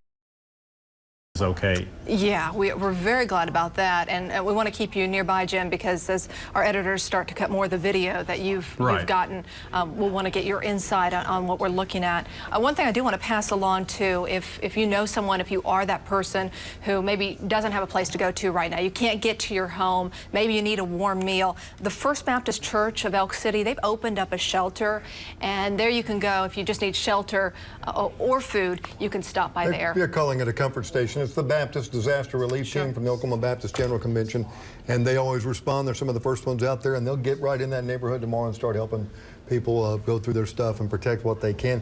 You know, unfortunately, this is horrible, and people are already in the dark out there right now trying to salvage whatever they can. But David, we've got more rain coming in on these folks in Elk City, don't we? Yeah. These people who are trying to salvage stuff. Yeah, it's not good, and a lot of rain coming our way tonight. By the way, looking at this video here, let's go back to that real quick. We can't control room. I want to see some of this, and let me step out so I can step back on. And I want to point out, let me know when I'm hot on the green screen, okay? Let's get this figured out, okay? Let me know. Holler. All right, let's do this again. Okay, and again, this tornado city block here. We've got 100 yards here. This is going to be about 1/8 of a mile, maybe 1/4 of a mile wide when it was barreling through here. And when you start looking at damage like this is going to be EF2 damage. All right, winds well over 100 miles per hour and maybe a little bit higher than that. Okay, and we're talking about winds to 120, maybe 130. That house is completely collapsed. Now the problem is with the EF scale. Engineers basically go in and they see how well built these homes were built, how they were made. And that will give us what the rating was or what the wind speeds, what kind of wind it took to take that house, whether it was really well built or not so well built, and tear it down. I want to point out trailers here all knocked over, but that house is completely flattened. But again, I don't know how well built that house was, but section spot here, typical house is basically fine. Walls torn down on the outside, but the house is in good shape. Big vortice here, big suction spot. This roof is gone. That's been flipped back, and that roof is probably right there. It's been carried off to the east. It'll wrap around the front side of the tornado. It usually gets deposited on the northeast or the north side. And there's their roof. It just collapsed right on top of them. So this is going to be EF2, maybe EF3 damage. I mean, again, I haven't seen everything. I don't know if there's EF4 damage, but we know we have at least EF2, if not EF3, at least in a few spots for sure. I mean, look at these people right now. That's what happened, and it happened in about 10 seconds. Okay, let's go back to radar, and this is what it looked like when we were, let's go back to Lynx 3, control room, and let's go back here. And here's Elk City today, okay? Again, this is where Darren is right now. Jim Gardner was right here. Okay, this is Elk City. This is the hook. And see how the reflectivity wraps around the purple and then it gets back to a lighter? See that little spot right there? That's the eye of the tornado. See that? That's the eye of the tornado. Now let's put on, max rotation if we can. Let's put that on. And there it is. So this is what we were showing nonstop, mile by mile, over and over again. There's shear rate. Look at that, folks. I mean, we were like, it's on the ground, it's wrapped in rain, it's on the ground, you can't see it, you can't see it. There's velocity. Wow, that was impressive. Now here's downtown Elk City right here. So like we said, it went south of Elk City proper. And look at that. Then we had begin to develop as Elk City, and that's where this expands. But there's a tornado. There's the eye of it right there. It went right over the country club and right over the lake. And then from there, it did weaken. Let's take this out to Canute. Let's see what it did, and I'll show you. It died. It died just southwest of Canute. And see how now it becomes backwards? Instead of the hook doing this, it becomes backwards. Watch. See, there's the hook. We're in trouble. Still on the ground. We're in trouble. And then boom, it weakened. So anyway, that's what we were talking about. Now let's back out just a bit, and I want to show you what. Remember, this whole thing began south of Sayre. Okay, so it began all the way down there. We had damaging hail from Sayre all the way. There's that. Look out. Look how far. Okay, and it might have been producing some smaller tornadoes in here, but it really ramped up south of Sayre. Now let's take a look at the damaged path, Lacey, that we put together. That's on computer. Let's go to computer here, and you put that together. And, you know, what do you think? I mean, that's obviously wasn't on the ground completely for 25.5 miles, but the rotation path that we were following definitely started to really increase south of Sayre. And then once it got to that intersection there of Highway 152 and 34, it's when we were saying it's crossing the intersection, it's heading up towards Elk City. And obviously, intermittently, it probably lifted, but it was so wrapped in rain, it was hard to tell. And then right there at Canute, definitely completely died. And Canute's very, very lucky tonight. Yeah, I mean, it was, like you said, it was making a beeline towards Canute. And we had it live on the air when it set down first. We had it live on the air south of Sayre. This was that multiple vortex tornado, and you could see it clearly, right? And Jim Gardner was all over this, trackers talking about Tom Pastrano and Darren Stevens. And then as it moved and crossed 152, it became wrapped in rain. And then when it was wrapped in rain all the way to here, and you really couldn't see it. You couldn't see it in here. And that's why I kept saying, tornadoes wrapped in rain are extremely dangerous, because even though you're not supposed to, people will go out and look for it, right? Hey, you're looking out to the southwest. Where is it? Well, you can't see anything. And inside that wall of water, you've got big trouble. And what you have is a tornado, and at least an EF2, if not an EF3. And David, and for those folks that are in that path that are cleaning up right now, there are new storms that just went up very quickly on the other side of the Oklahoma border, right in Texas, and those will be heading towards the Sayre area and Elk City area. Well, let's do it. They're severe already. Yeah, it's not good. So all of our friends still listening to us in Western Oklahoma, all of our viewers out there, Elk City, you've got to cover it up and wrap it up and get what you're going to get, because you have severe storms coming for you. Here's Elk City. These storms are, like we said, 10 minutes ago when we pitched to the news desk, we said this whole area is going to take off. Look at it now. Going up like a house on fire, running west of Sayre. And this is going to be a line of severe storms, large hail, damaging winds. And yes, one or two of these storms still could produce tornadoes for this evening and tonight. All right, we have this one severe storm now coming into Caddo County. It's still spinning. This thing's been spinning since it left Texas. He's right there looking right at it, but it's moving off east-northeast. It's going to Binger. It's going to Binger right now. And Alan Brose is going to be there. Tom's coming in from the north over Hinton and Cherokee, the Cherokee Trading Post. And a big hail core now northwest of Fort Cobb. This is going to be golf ball size hail. All right, that's headed to Binger. That's headed to Kogar. All right, and that's going to be just on the northern sides of Fort Cobb Lake is where the hail is. But the circulation is back in here. It's not tornadic, but I'll tell you what, it's still spinning. And the conditions are favorable to still get tornadoes, especially with a storm that's isolated by itself. It's not competing with anything else. So, yes, that can do something. All right, that can produce another tornado. So we need to make sure and track this very, very carefully. All right, that's what we're doing. Okay, let's go up north now, talk about the storms. Severe storms now barreling through where Bobby Payne is. And let's go to Bobby Payne. He just went through some hail. And get an update from Bobby Payne. Let's take his shot. It's kind of grainy there. We don't have Bobby at the moment. All right, no Bobby. We'll find him. He just went through some hail. Marty's just south of there. Okay, let's go to Marty Logan and get an update from Marty. He's a little farther south. Marty, storm to your north. I know you're trying to get back in position. Well, on radar, there is a solid line running back over to the Texas-Oklahoma line, so we're going to have to keep an eye on that whole line as it comes on the end of the state. Back to you, David. Okay, yeah, absolutely right, Marty. Big line of storms now filling in rather quickly. The whole line is erupting. Trackers will still stay in the field. It's going to be a long night. We're not going anywhere, okay? We're going to keep tracking these storms as they continue to increase and become severe across western and southwestern Oklahoma. Okay, let's come back to the metro here and talk about this metro storm running from, again, it's going to be west of El Reno. This is the Hinton storm, the Binger storm. Let's zoom on in with this and take a closer look. And we need to switch radars. I think we're still using, okay, what are you guys on? There we go. Okay, Fort Cobb. Is this next gen? Nope, not yet. Okay, we'll get to that. And look at the hook, all right? Fort Cobb Lake. It's moving east-northeast towards Lookeba. It'll cross 281, Cedar Lake. This storm's severe. Winds in here 70 miles an hour, nickel, dime, quarter. Might even have some golf ball size hail. That's coming towards, and it won't weaken in time to die before then. The Cherokee Trading Post, Cedar Lake, get ready. And then from there, Lucky Star Casino and Integris Canadian and possibly Union City. All right, if it doesn't weaken and fall apart, see, it's still with us, it's still strong, and it's still severe. Okay, guys, and let's go to Pathfinder here. And there it is, Lookeba 944. Holler when we get that tornado video back in.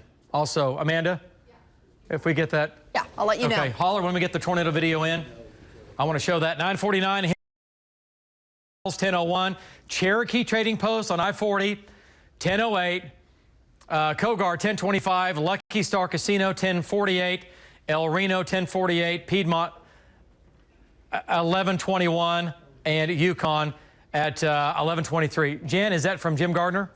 Okay, let's do that. This is what the tornado looked like near Carter, and Jim Gardner was up in the air. This was when that thing was, look at that shot there. Now, we were on the air live with this. Jim was in the air, and this is what it looked like on the ground. Look at that. Wow, you know what that looks like? That looks like the Binger tornado of May 8th of 1980. Wow. It does. It started out like that. Actually, it was the Weatherford. It was between Binger and Weatherford. I was young, but I still remember it. Okay. And it was right here on News 9.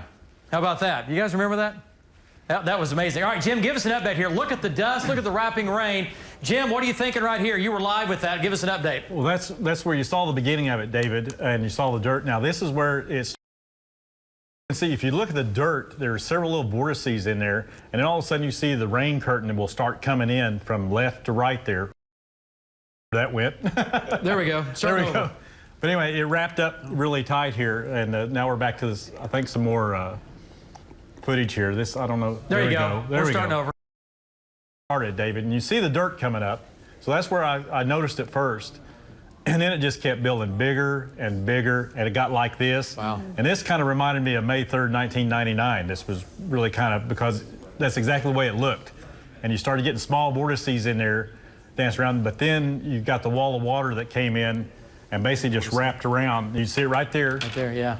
And you see all the dirt. If you look at the dirt at the bottom, you can see how everything is turning, David, in that. And you see the vortice right there coming in. Yep. So, and then eventually it just all wrapped up and disappeared in that rain curtain, and that's what went through Elk City.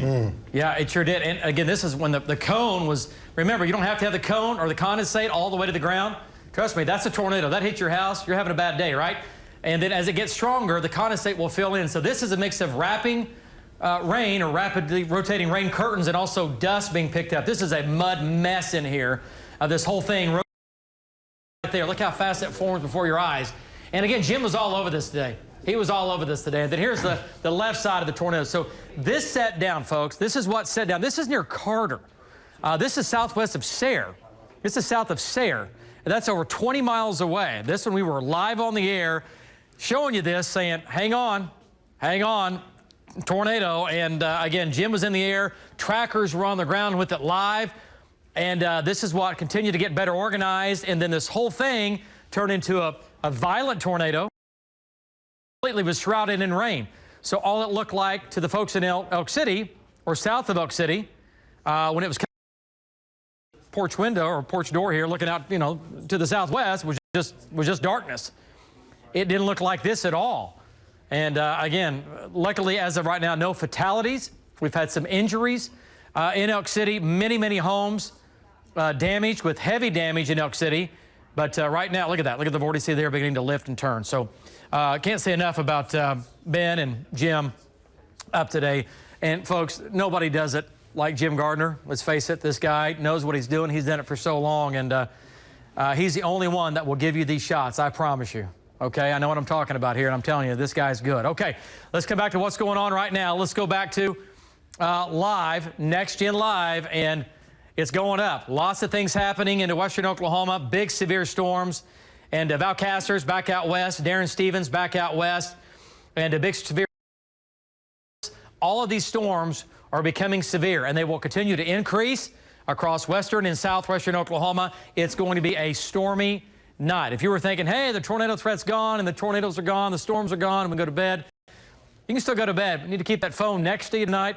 Have that News 9 app on it because it's going to go off at some point tonight as these storms come into western Oklahoma. Do a quick storm track. Before I do that, let's go to Pathfinder real quick. And this storm is a little bit smaller. All right, looking at Lakiba, 942.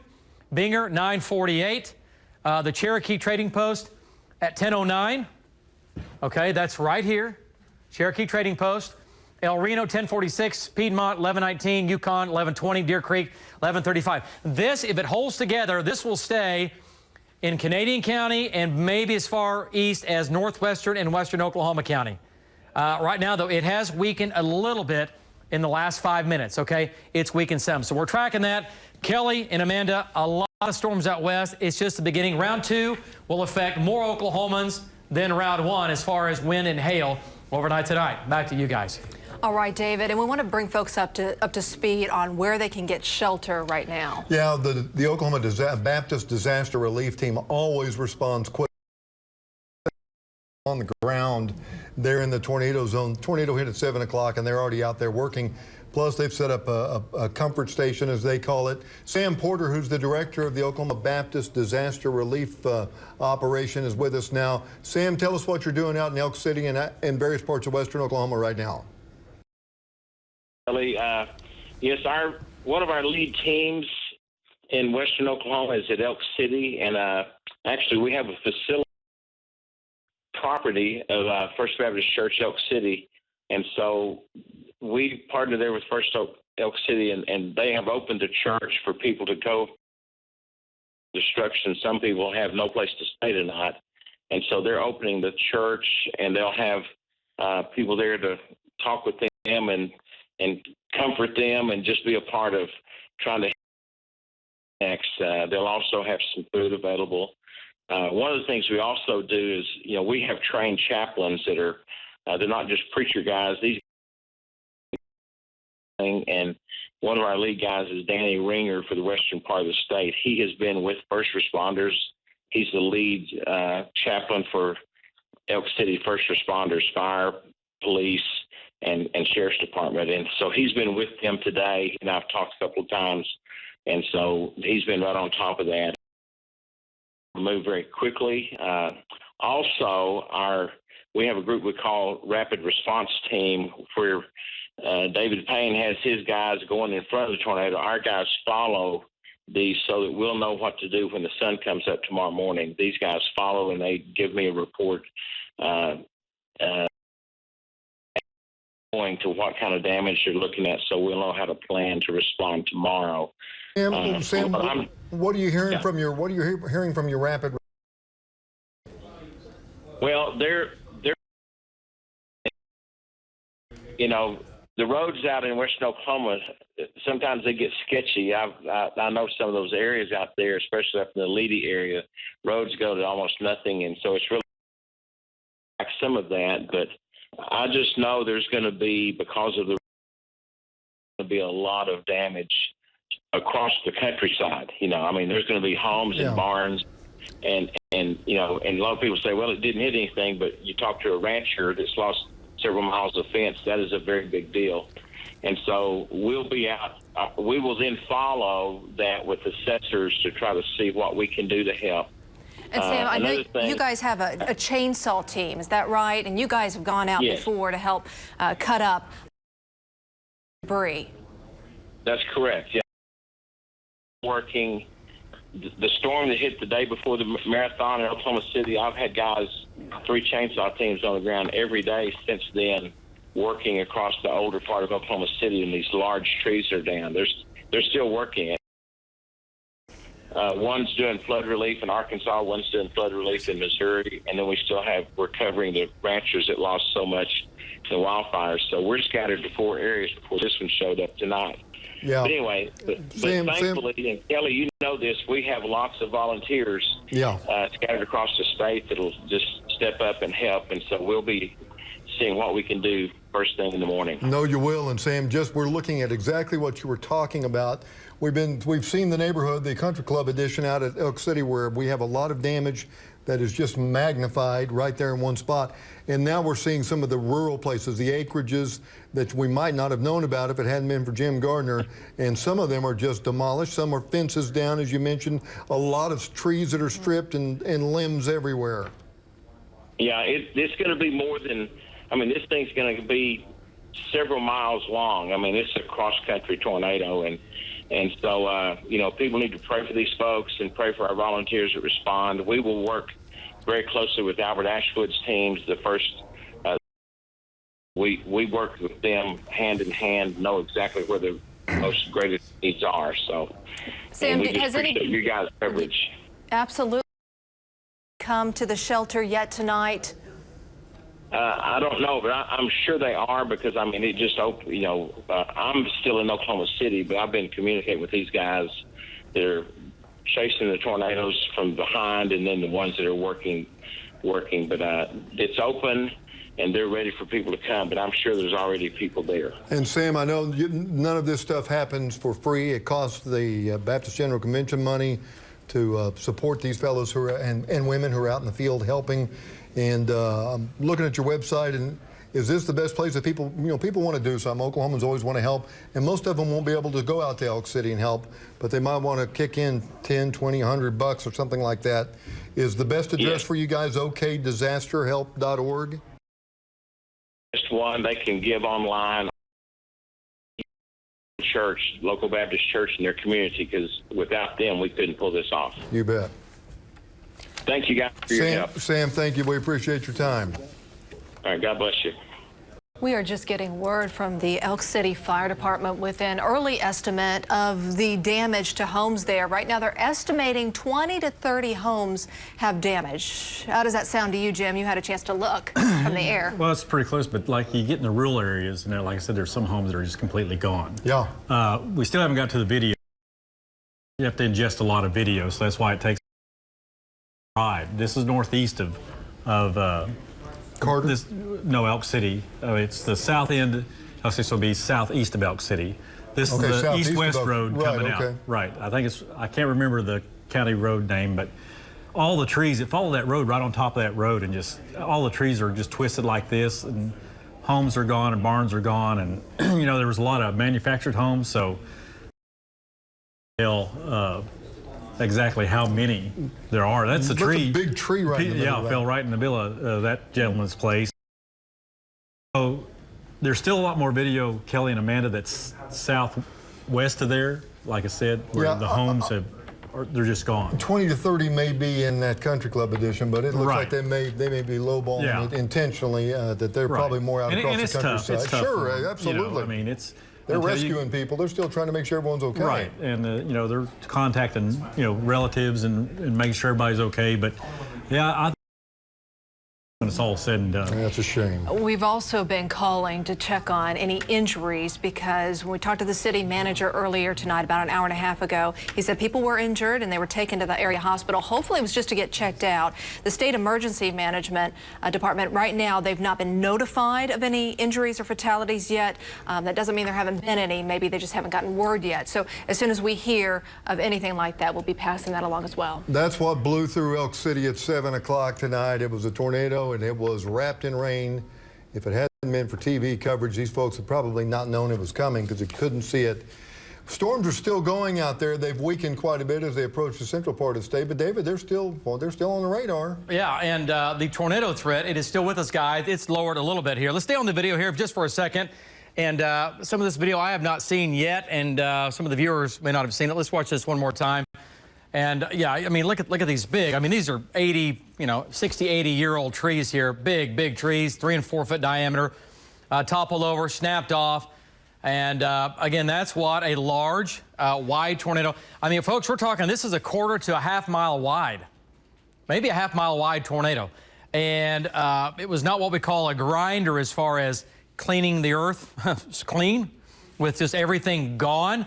But we have pockets of, it was a wide tornado, and we had vortices inside of that.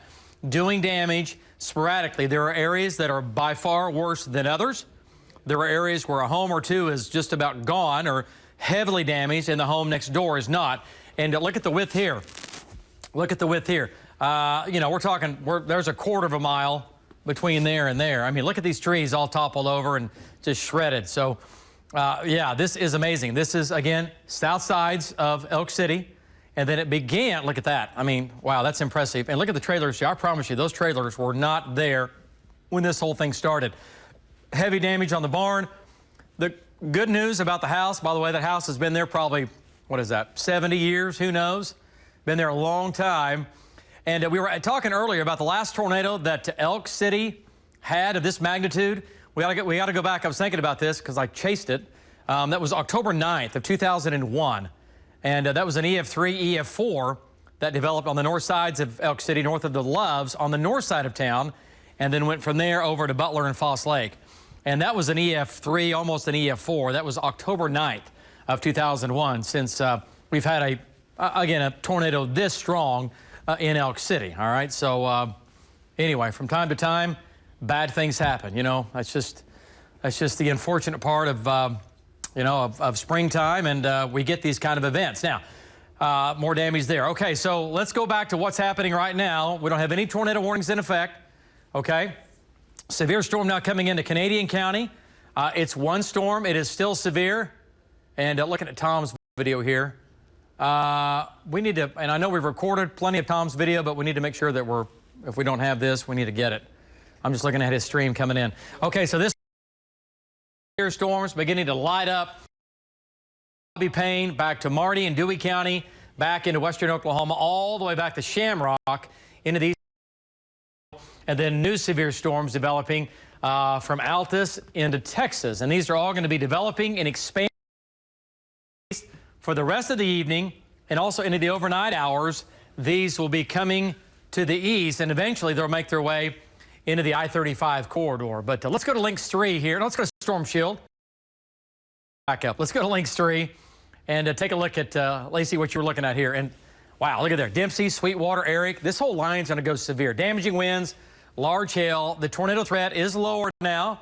We've lost the heating, but the dynamics are still pretty strong. All right. And Elk City, there it is. We'll adjust the speed here. That's about right, actually. I don't know if they're moving that fast, but they're close. Yeah, close enough. Elk City, 1014. So this is important. It's 9:38. You folks in Elk City, you're going to get the next wave of storms at 10:14. Sayre, 10 o'clock. There are windows. There are cars without windows. There are homes without windows running from Sayre and Eric all the way to Elk City in here. So if you're thinking that it's over with, you folks out in western Oklahoma right now in Elk City need to be looking to the west, okay? This is what's coming in. Elk City at 10:10. That's when it arrives. That's Elk City High School. So roughly between 10 and 10:15, it begins to move into Elk City with another wave of storms, and some of those are going to be severe. All right, so let's get back to the metro here. Talk about Oklahoma City. This storm is coming into town now, at least the west metro. Here's Oklahoma County. All right, here's Binger. Alan Brosie's right there. Alan is in Binger and still has a small hook on it. Nothing tornadic. It is severe, though, and it's headed to Reno, where Tom and Rob are, and then it's going to keep moving off to the northeast. But it has weakened. It is shrinking some. It is shrinking some. Okay, let's do a storm track on this, and let's go to Pathfinder control room. Let's take a look at the path of this storm coming into Canadian County right now. 32. Yeah. Cherokee Trading Post 10:03. Cogar 10:20. El Reno 10:38. Piedmont 11:10. Yukon 11:11. Bethany 11:37. Edmond at about 11:50. And Seward at 11:53. This storm continues to weaken. All right, it's still severe. You folks in western, southwestern Canadian County, what are you going to get out of this? You're going to get winds to maybe 60 miles per hour. You're going to get some nickel and dime and quarter-size hail. Okay, not a whole lot of it. I don't see any tennis balls out of this right now. It's weakened, and I don't see anything tennis ball size out of that, but I do see nickels and dimes and quarter-size hail coming out of that. What's that? Okay, Bobby Payne is back in northwestern Oklahoma. Okay, and another strong storm now between Altus and Snyder. That storm just blew through Altus. So this is wave 2 of what's going to be around from now through the overnight hours. Okay, and then that main wave will come back into Oklahoma City as we get into tonight. Now, this first storm will try to come into the West Metro here the next hour and a half, okay?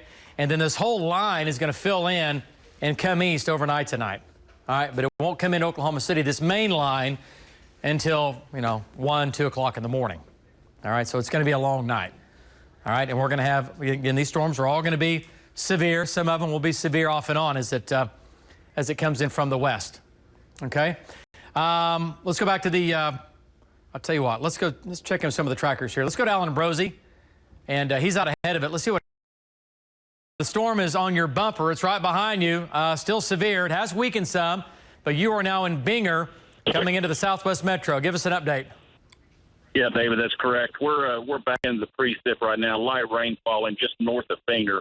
No hail yet to speak of anyway. We've got lightning back toward north and west, so there is some lightning still left on that. We can't see any lowerings or anything, and the last time we took a peek at with the lightning shots, the cloud deck was still pretty high. It was elevated. So anyway, we're going to go ahead and follow it north and east and track it back to the city, back to you. Okay. All right. Great job there, Alan. Control room. Also, if we can get some of that tornado video re-rack from earlier today from Tom and Rob.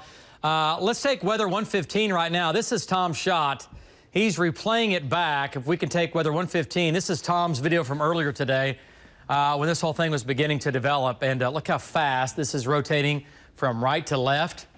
You see that? This is the beginning of the Elk City tornado south of Sayre. There's the wall cloud, rapid rain motion here, and everything right here is going in a circle right here. Everything's turning. And this is where this whole thing began that absolutely hammered, once again, South Elk City. That's on the ground. That tornado is on the ground there. This is a multiple vortex tornado with small little vortices rotating around one column of a tornado. And there's a vortice. There's a vortice. This is the right side. This is the left side. So it was about a half mile wide right there. There's a vortice filling in. There's one. Okay. So check that out. That's what was going on today south of Sayre. That's when that storm really began to go into overdrive mode. Look at that vortice right there. So if this hits on top of your neighborhood or your town and goes through it, you're going to have problems. Okay, and then this came right at him. He had to get out of the way. But that's what the tornado looked like when it first began. We had this live on the air. And again, Tom doing a great job along with Darren Stevens tracking this thing. Look at the spin. Look how much faster it's spinning now. Okay, so crazy stuff going on. Crazy stuff going on. Let's go to damage video. Let's take a look at some of that. We have some new damage video. And that's that one neighborhood that's going to be on the southern sides of Elk City. And look at the width here. You've got trees down from the right all the way to the left. This home here is fine. This home is not.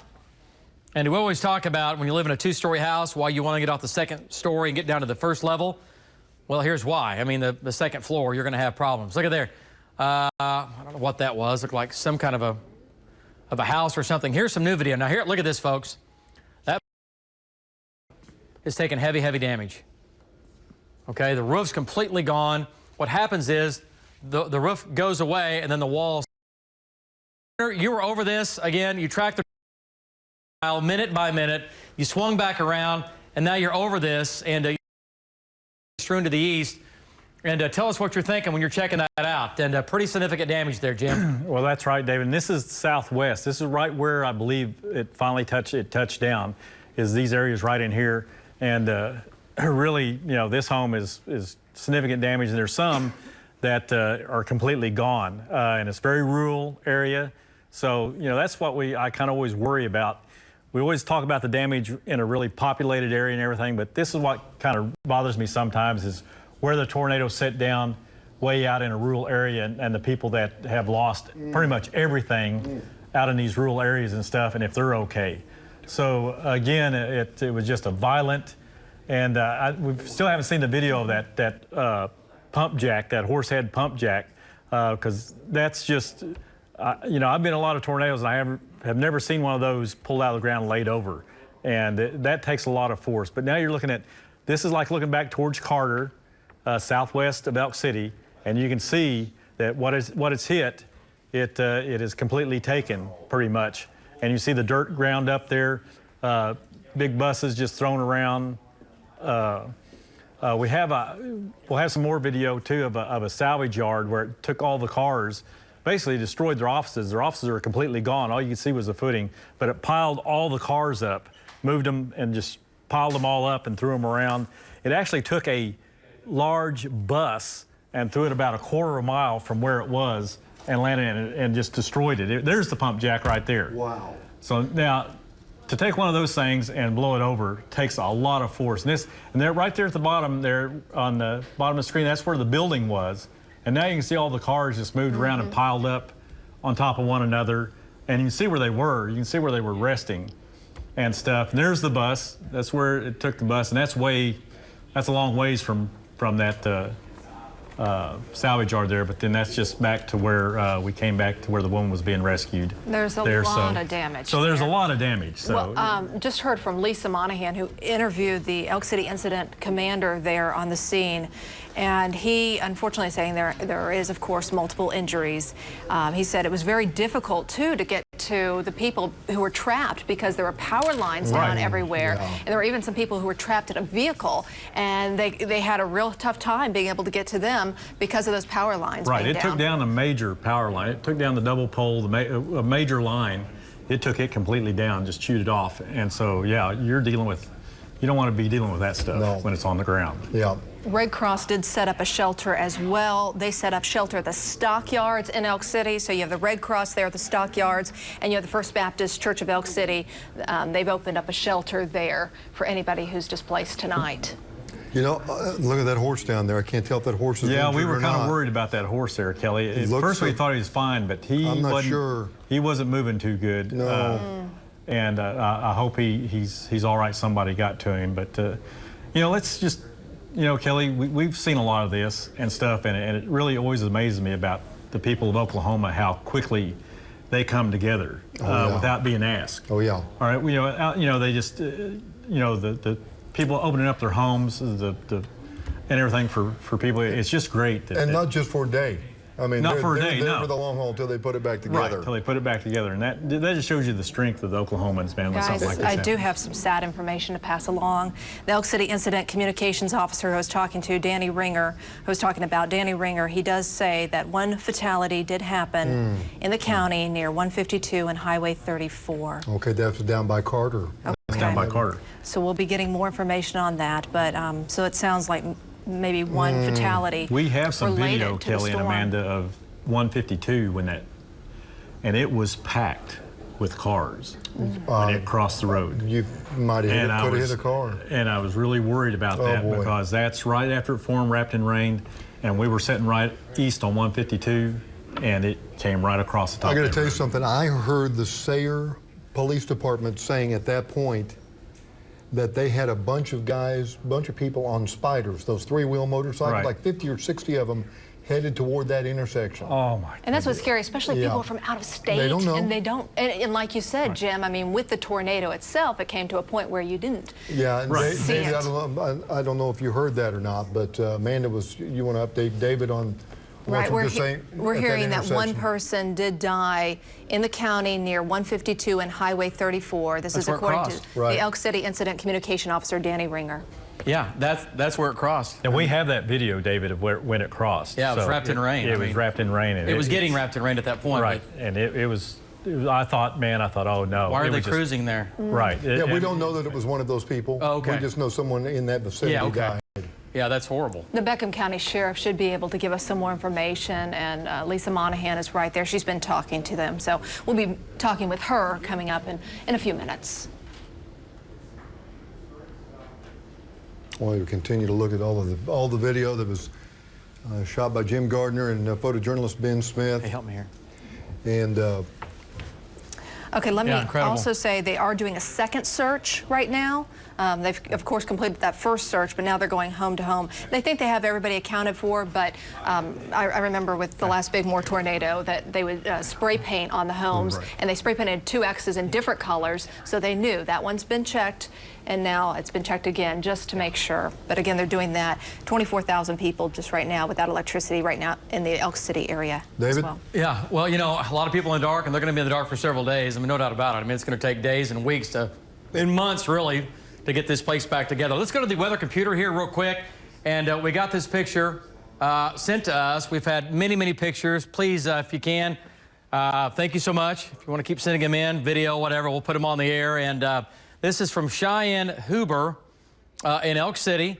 And the family was home, and they wrote us, sent us a picture, said they were watching, and they got in the safe spot. They got in the, was it the closet or the bathroom? They got in the bathroom, the entire family. House is flattened, pretty much, and the entire family is fine, but you can see their belongings and other people's belongings around their house. There's the mattress, there's the recliner.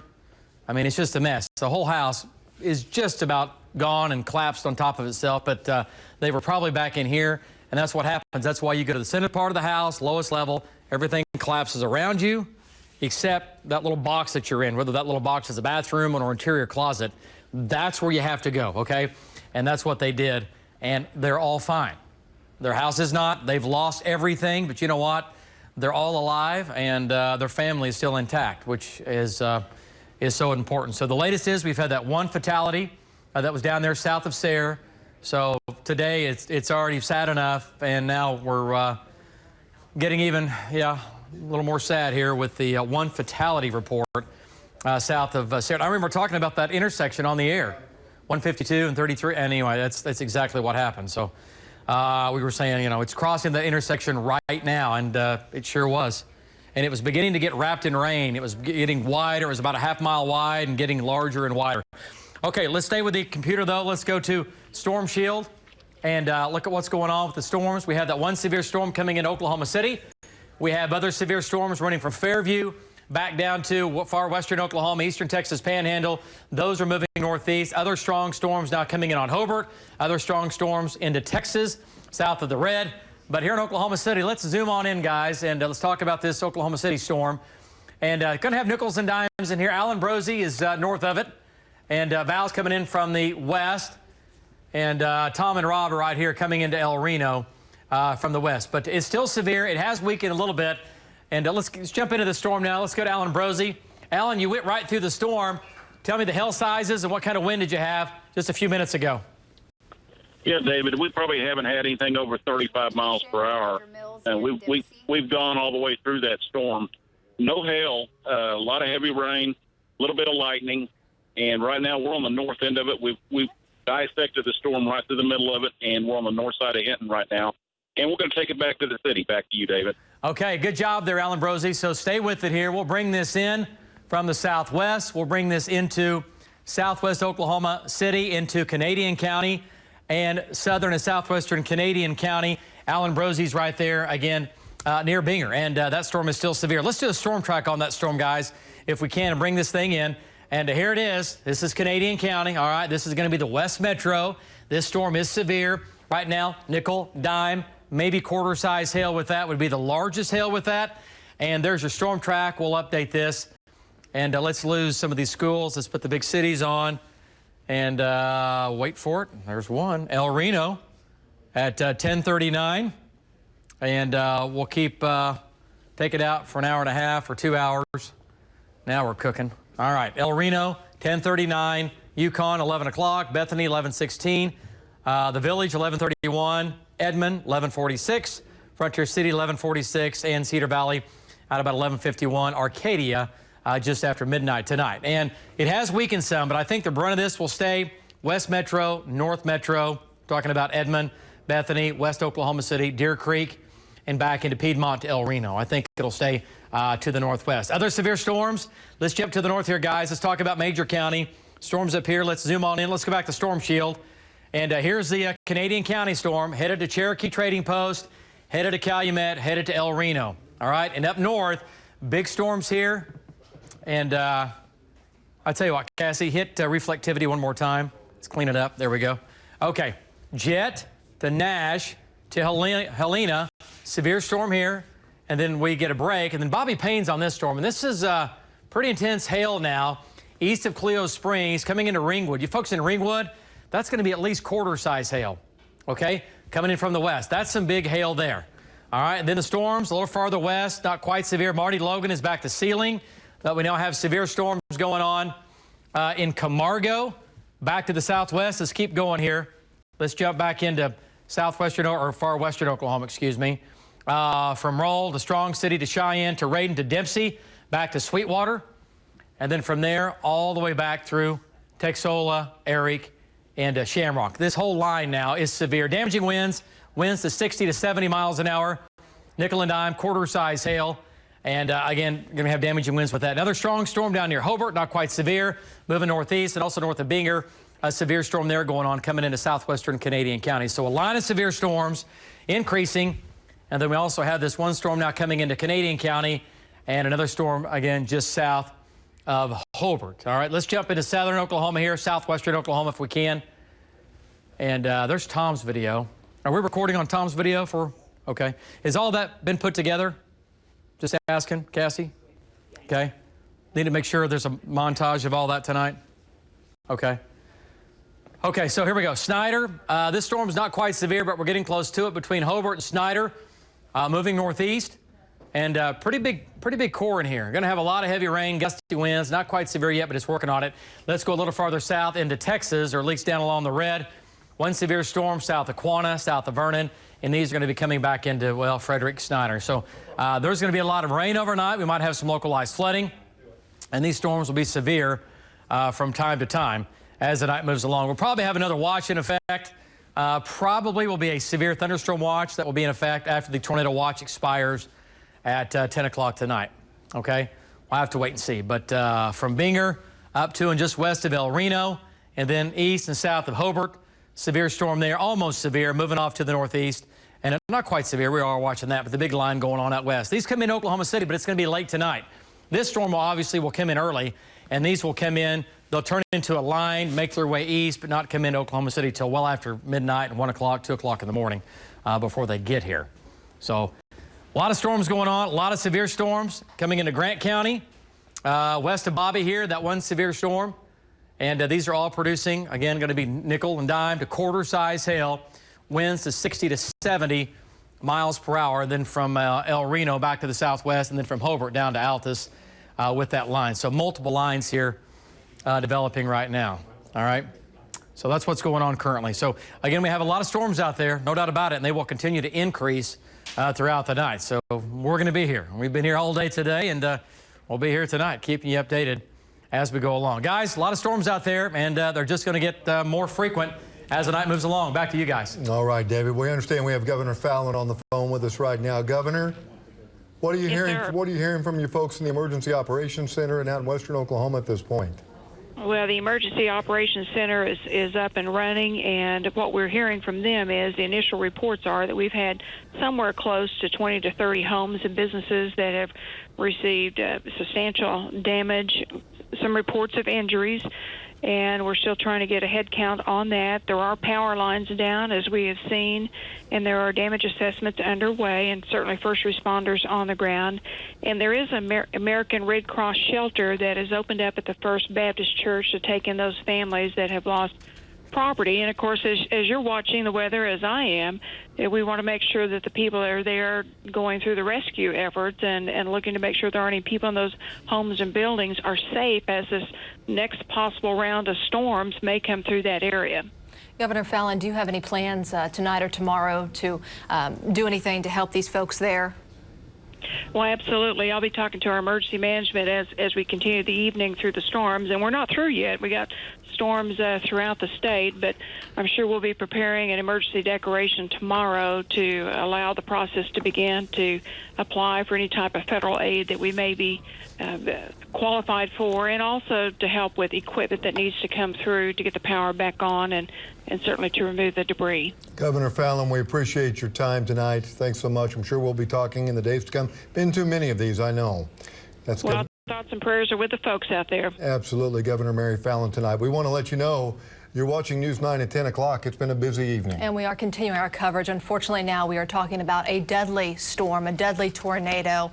It happened, the tornado we're talking about just south of Elk City in western Oklahoma, about 112 miles west of Oklahoma City.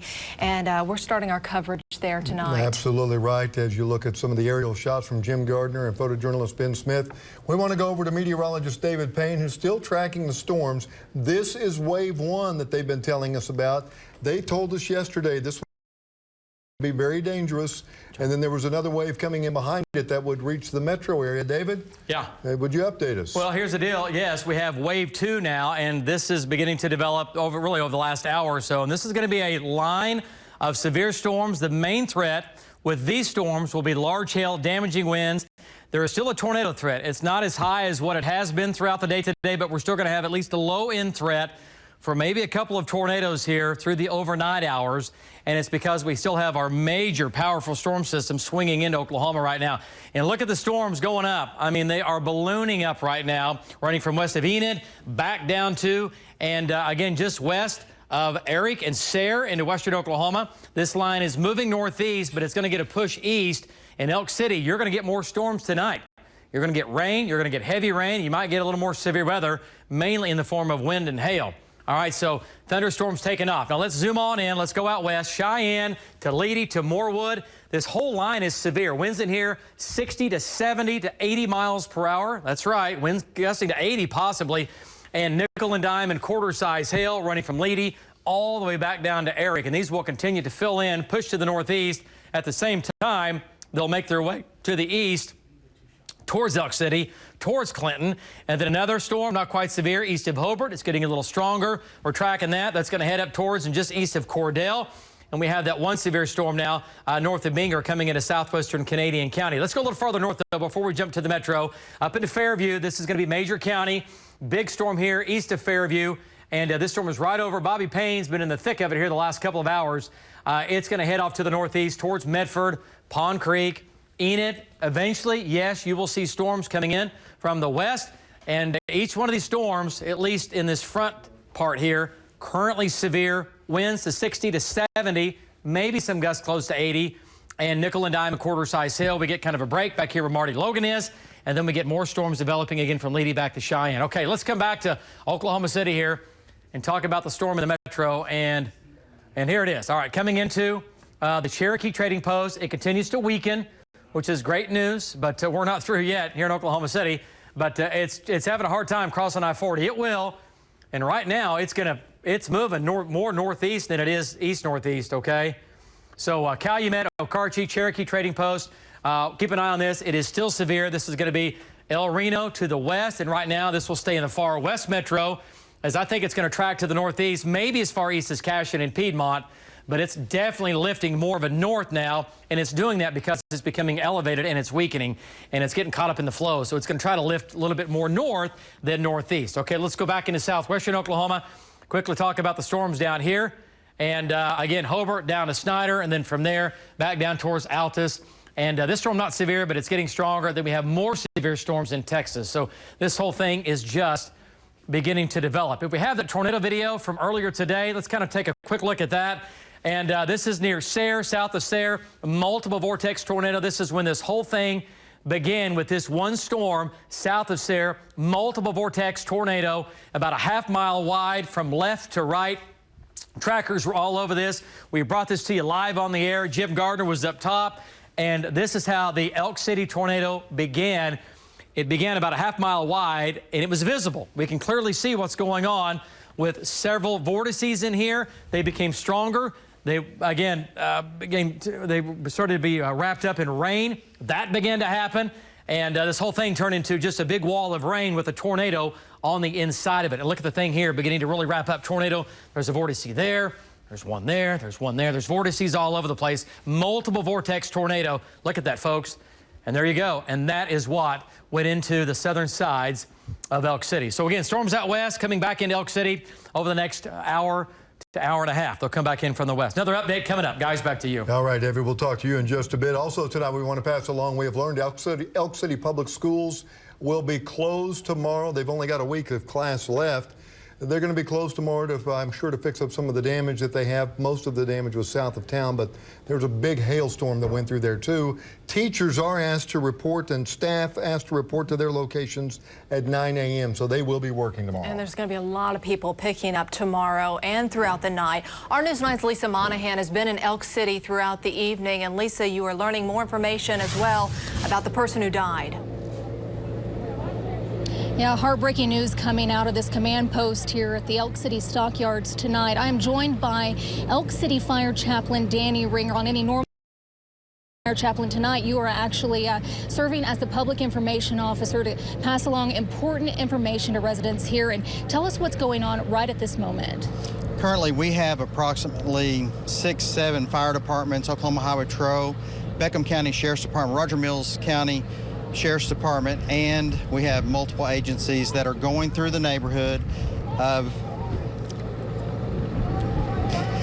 the country club here at Elk City, and they're going home to home, and they're going through and they're searching through the community, and they are looking through each home, and they're making sure that there's not anyone who's trapped, there's not anyone who's in a situation where they're trapped at this time. Mr. Ringer, this is a very difficult situation for you here tonight. You were telling me earlier that you know the folks in these homes. These are your friends. In Elk City, we know everybody.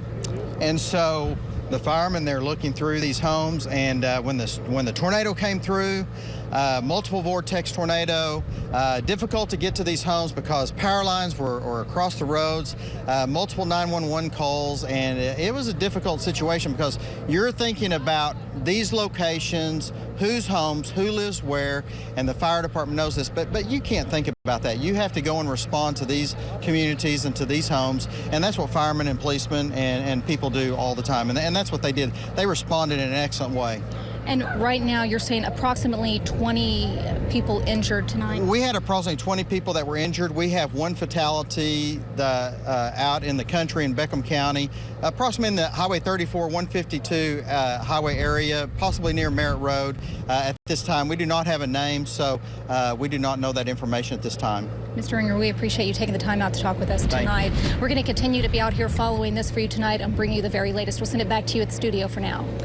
All right, Lisa, and we also want to pass along that volunteers with the Oklahoma Baptist Disaster Relief are in Elk City, and they've set up a shelter at the First Baptist Church of Elk City as well. That's right, and they're assessing damage already. They'll be out there tomorrow to help start with the cleanup and cutting some of the limbs that are in the way. News 9's Steve Shaw is also in Elk City tonight and continues our team coverage now. Steve?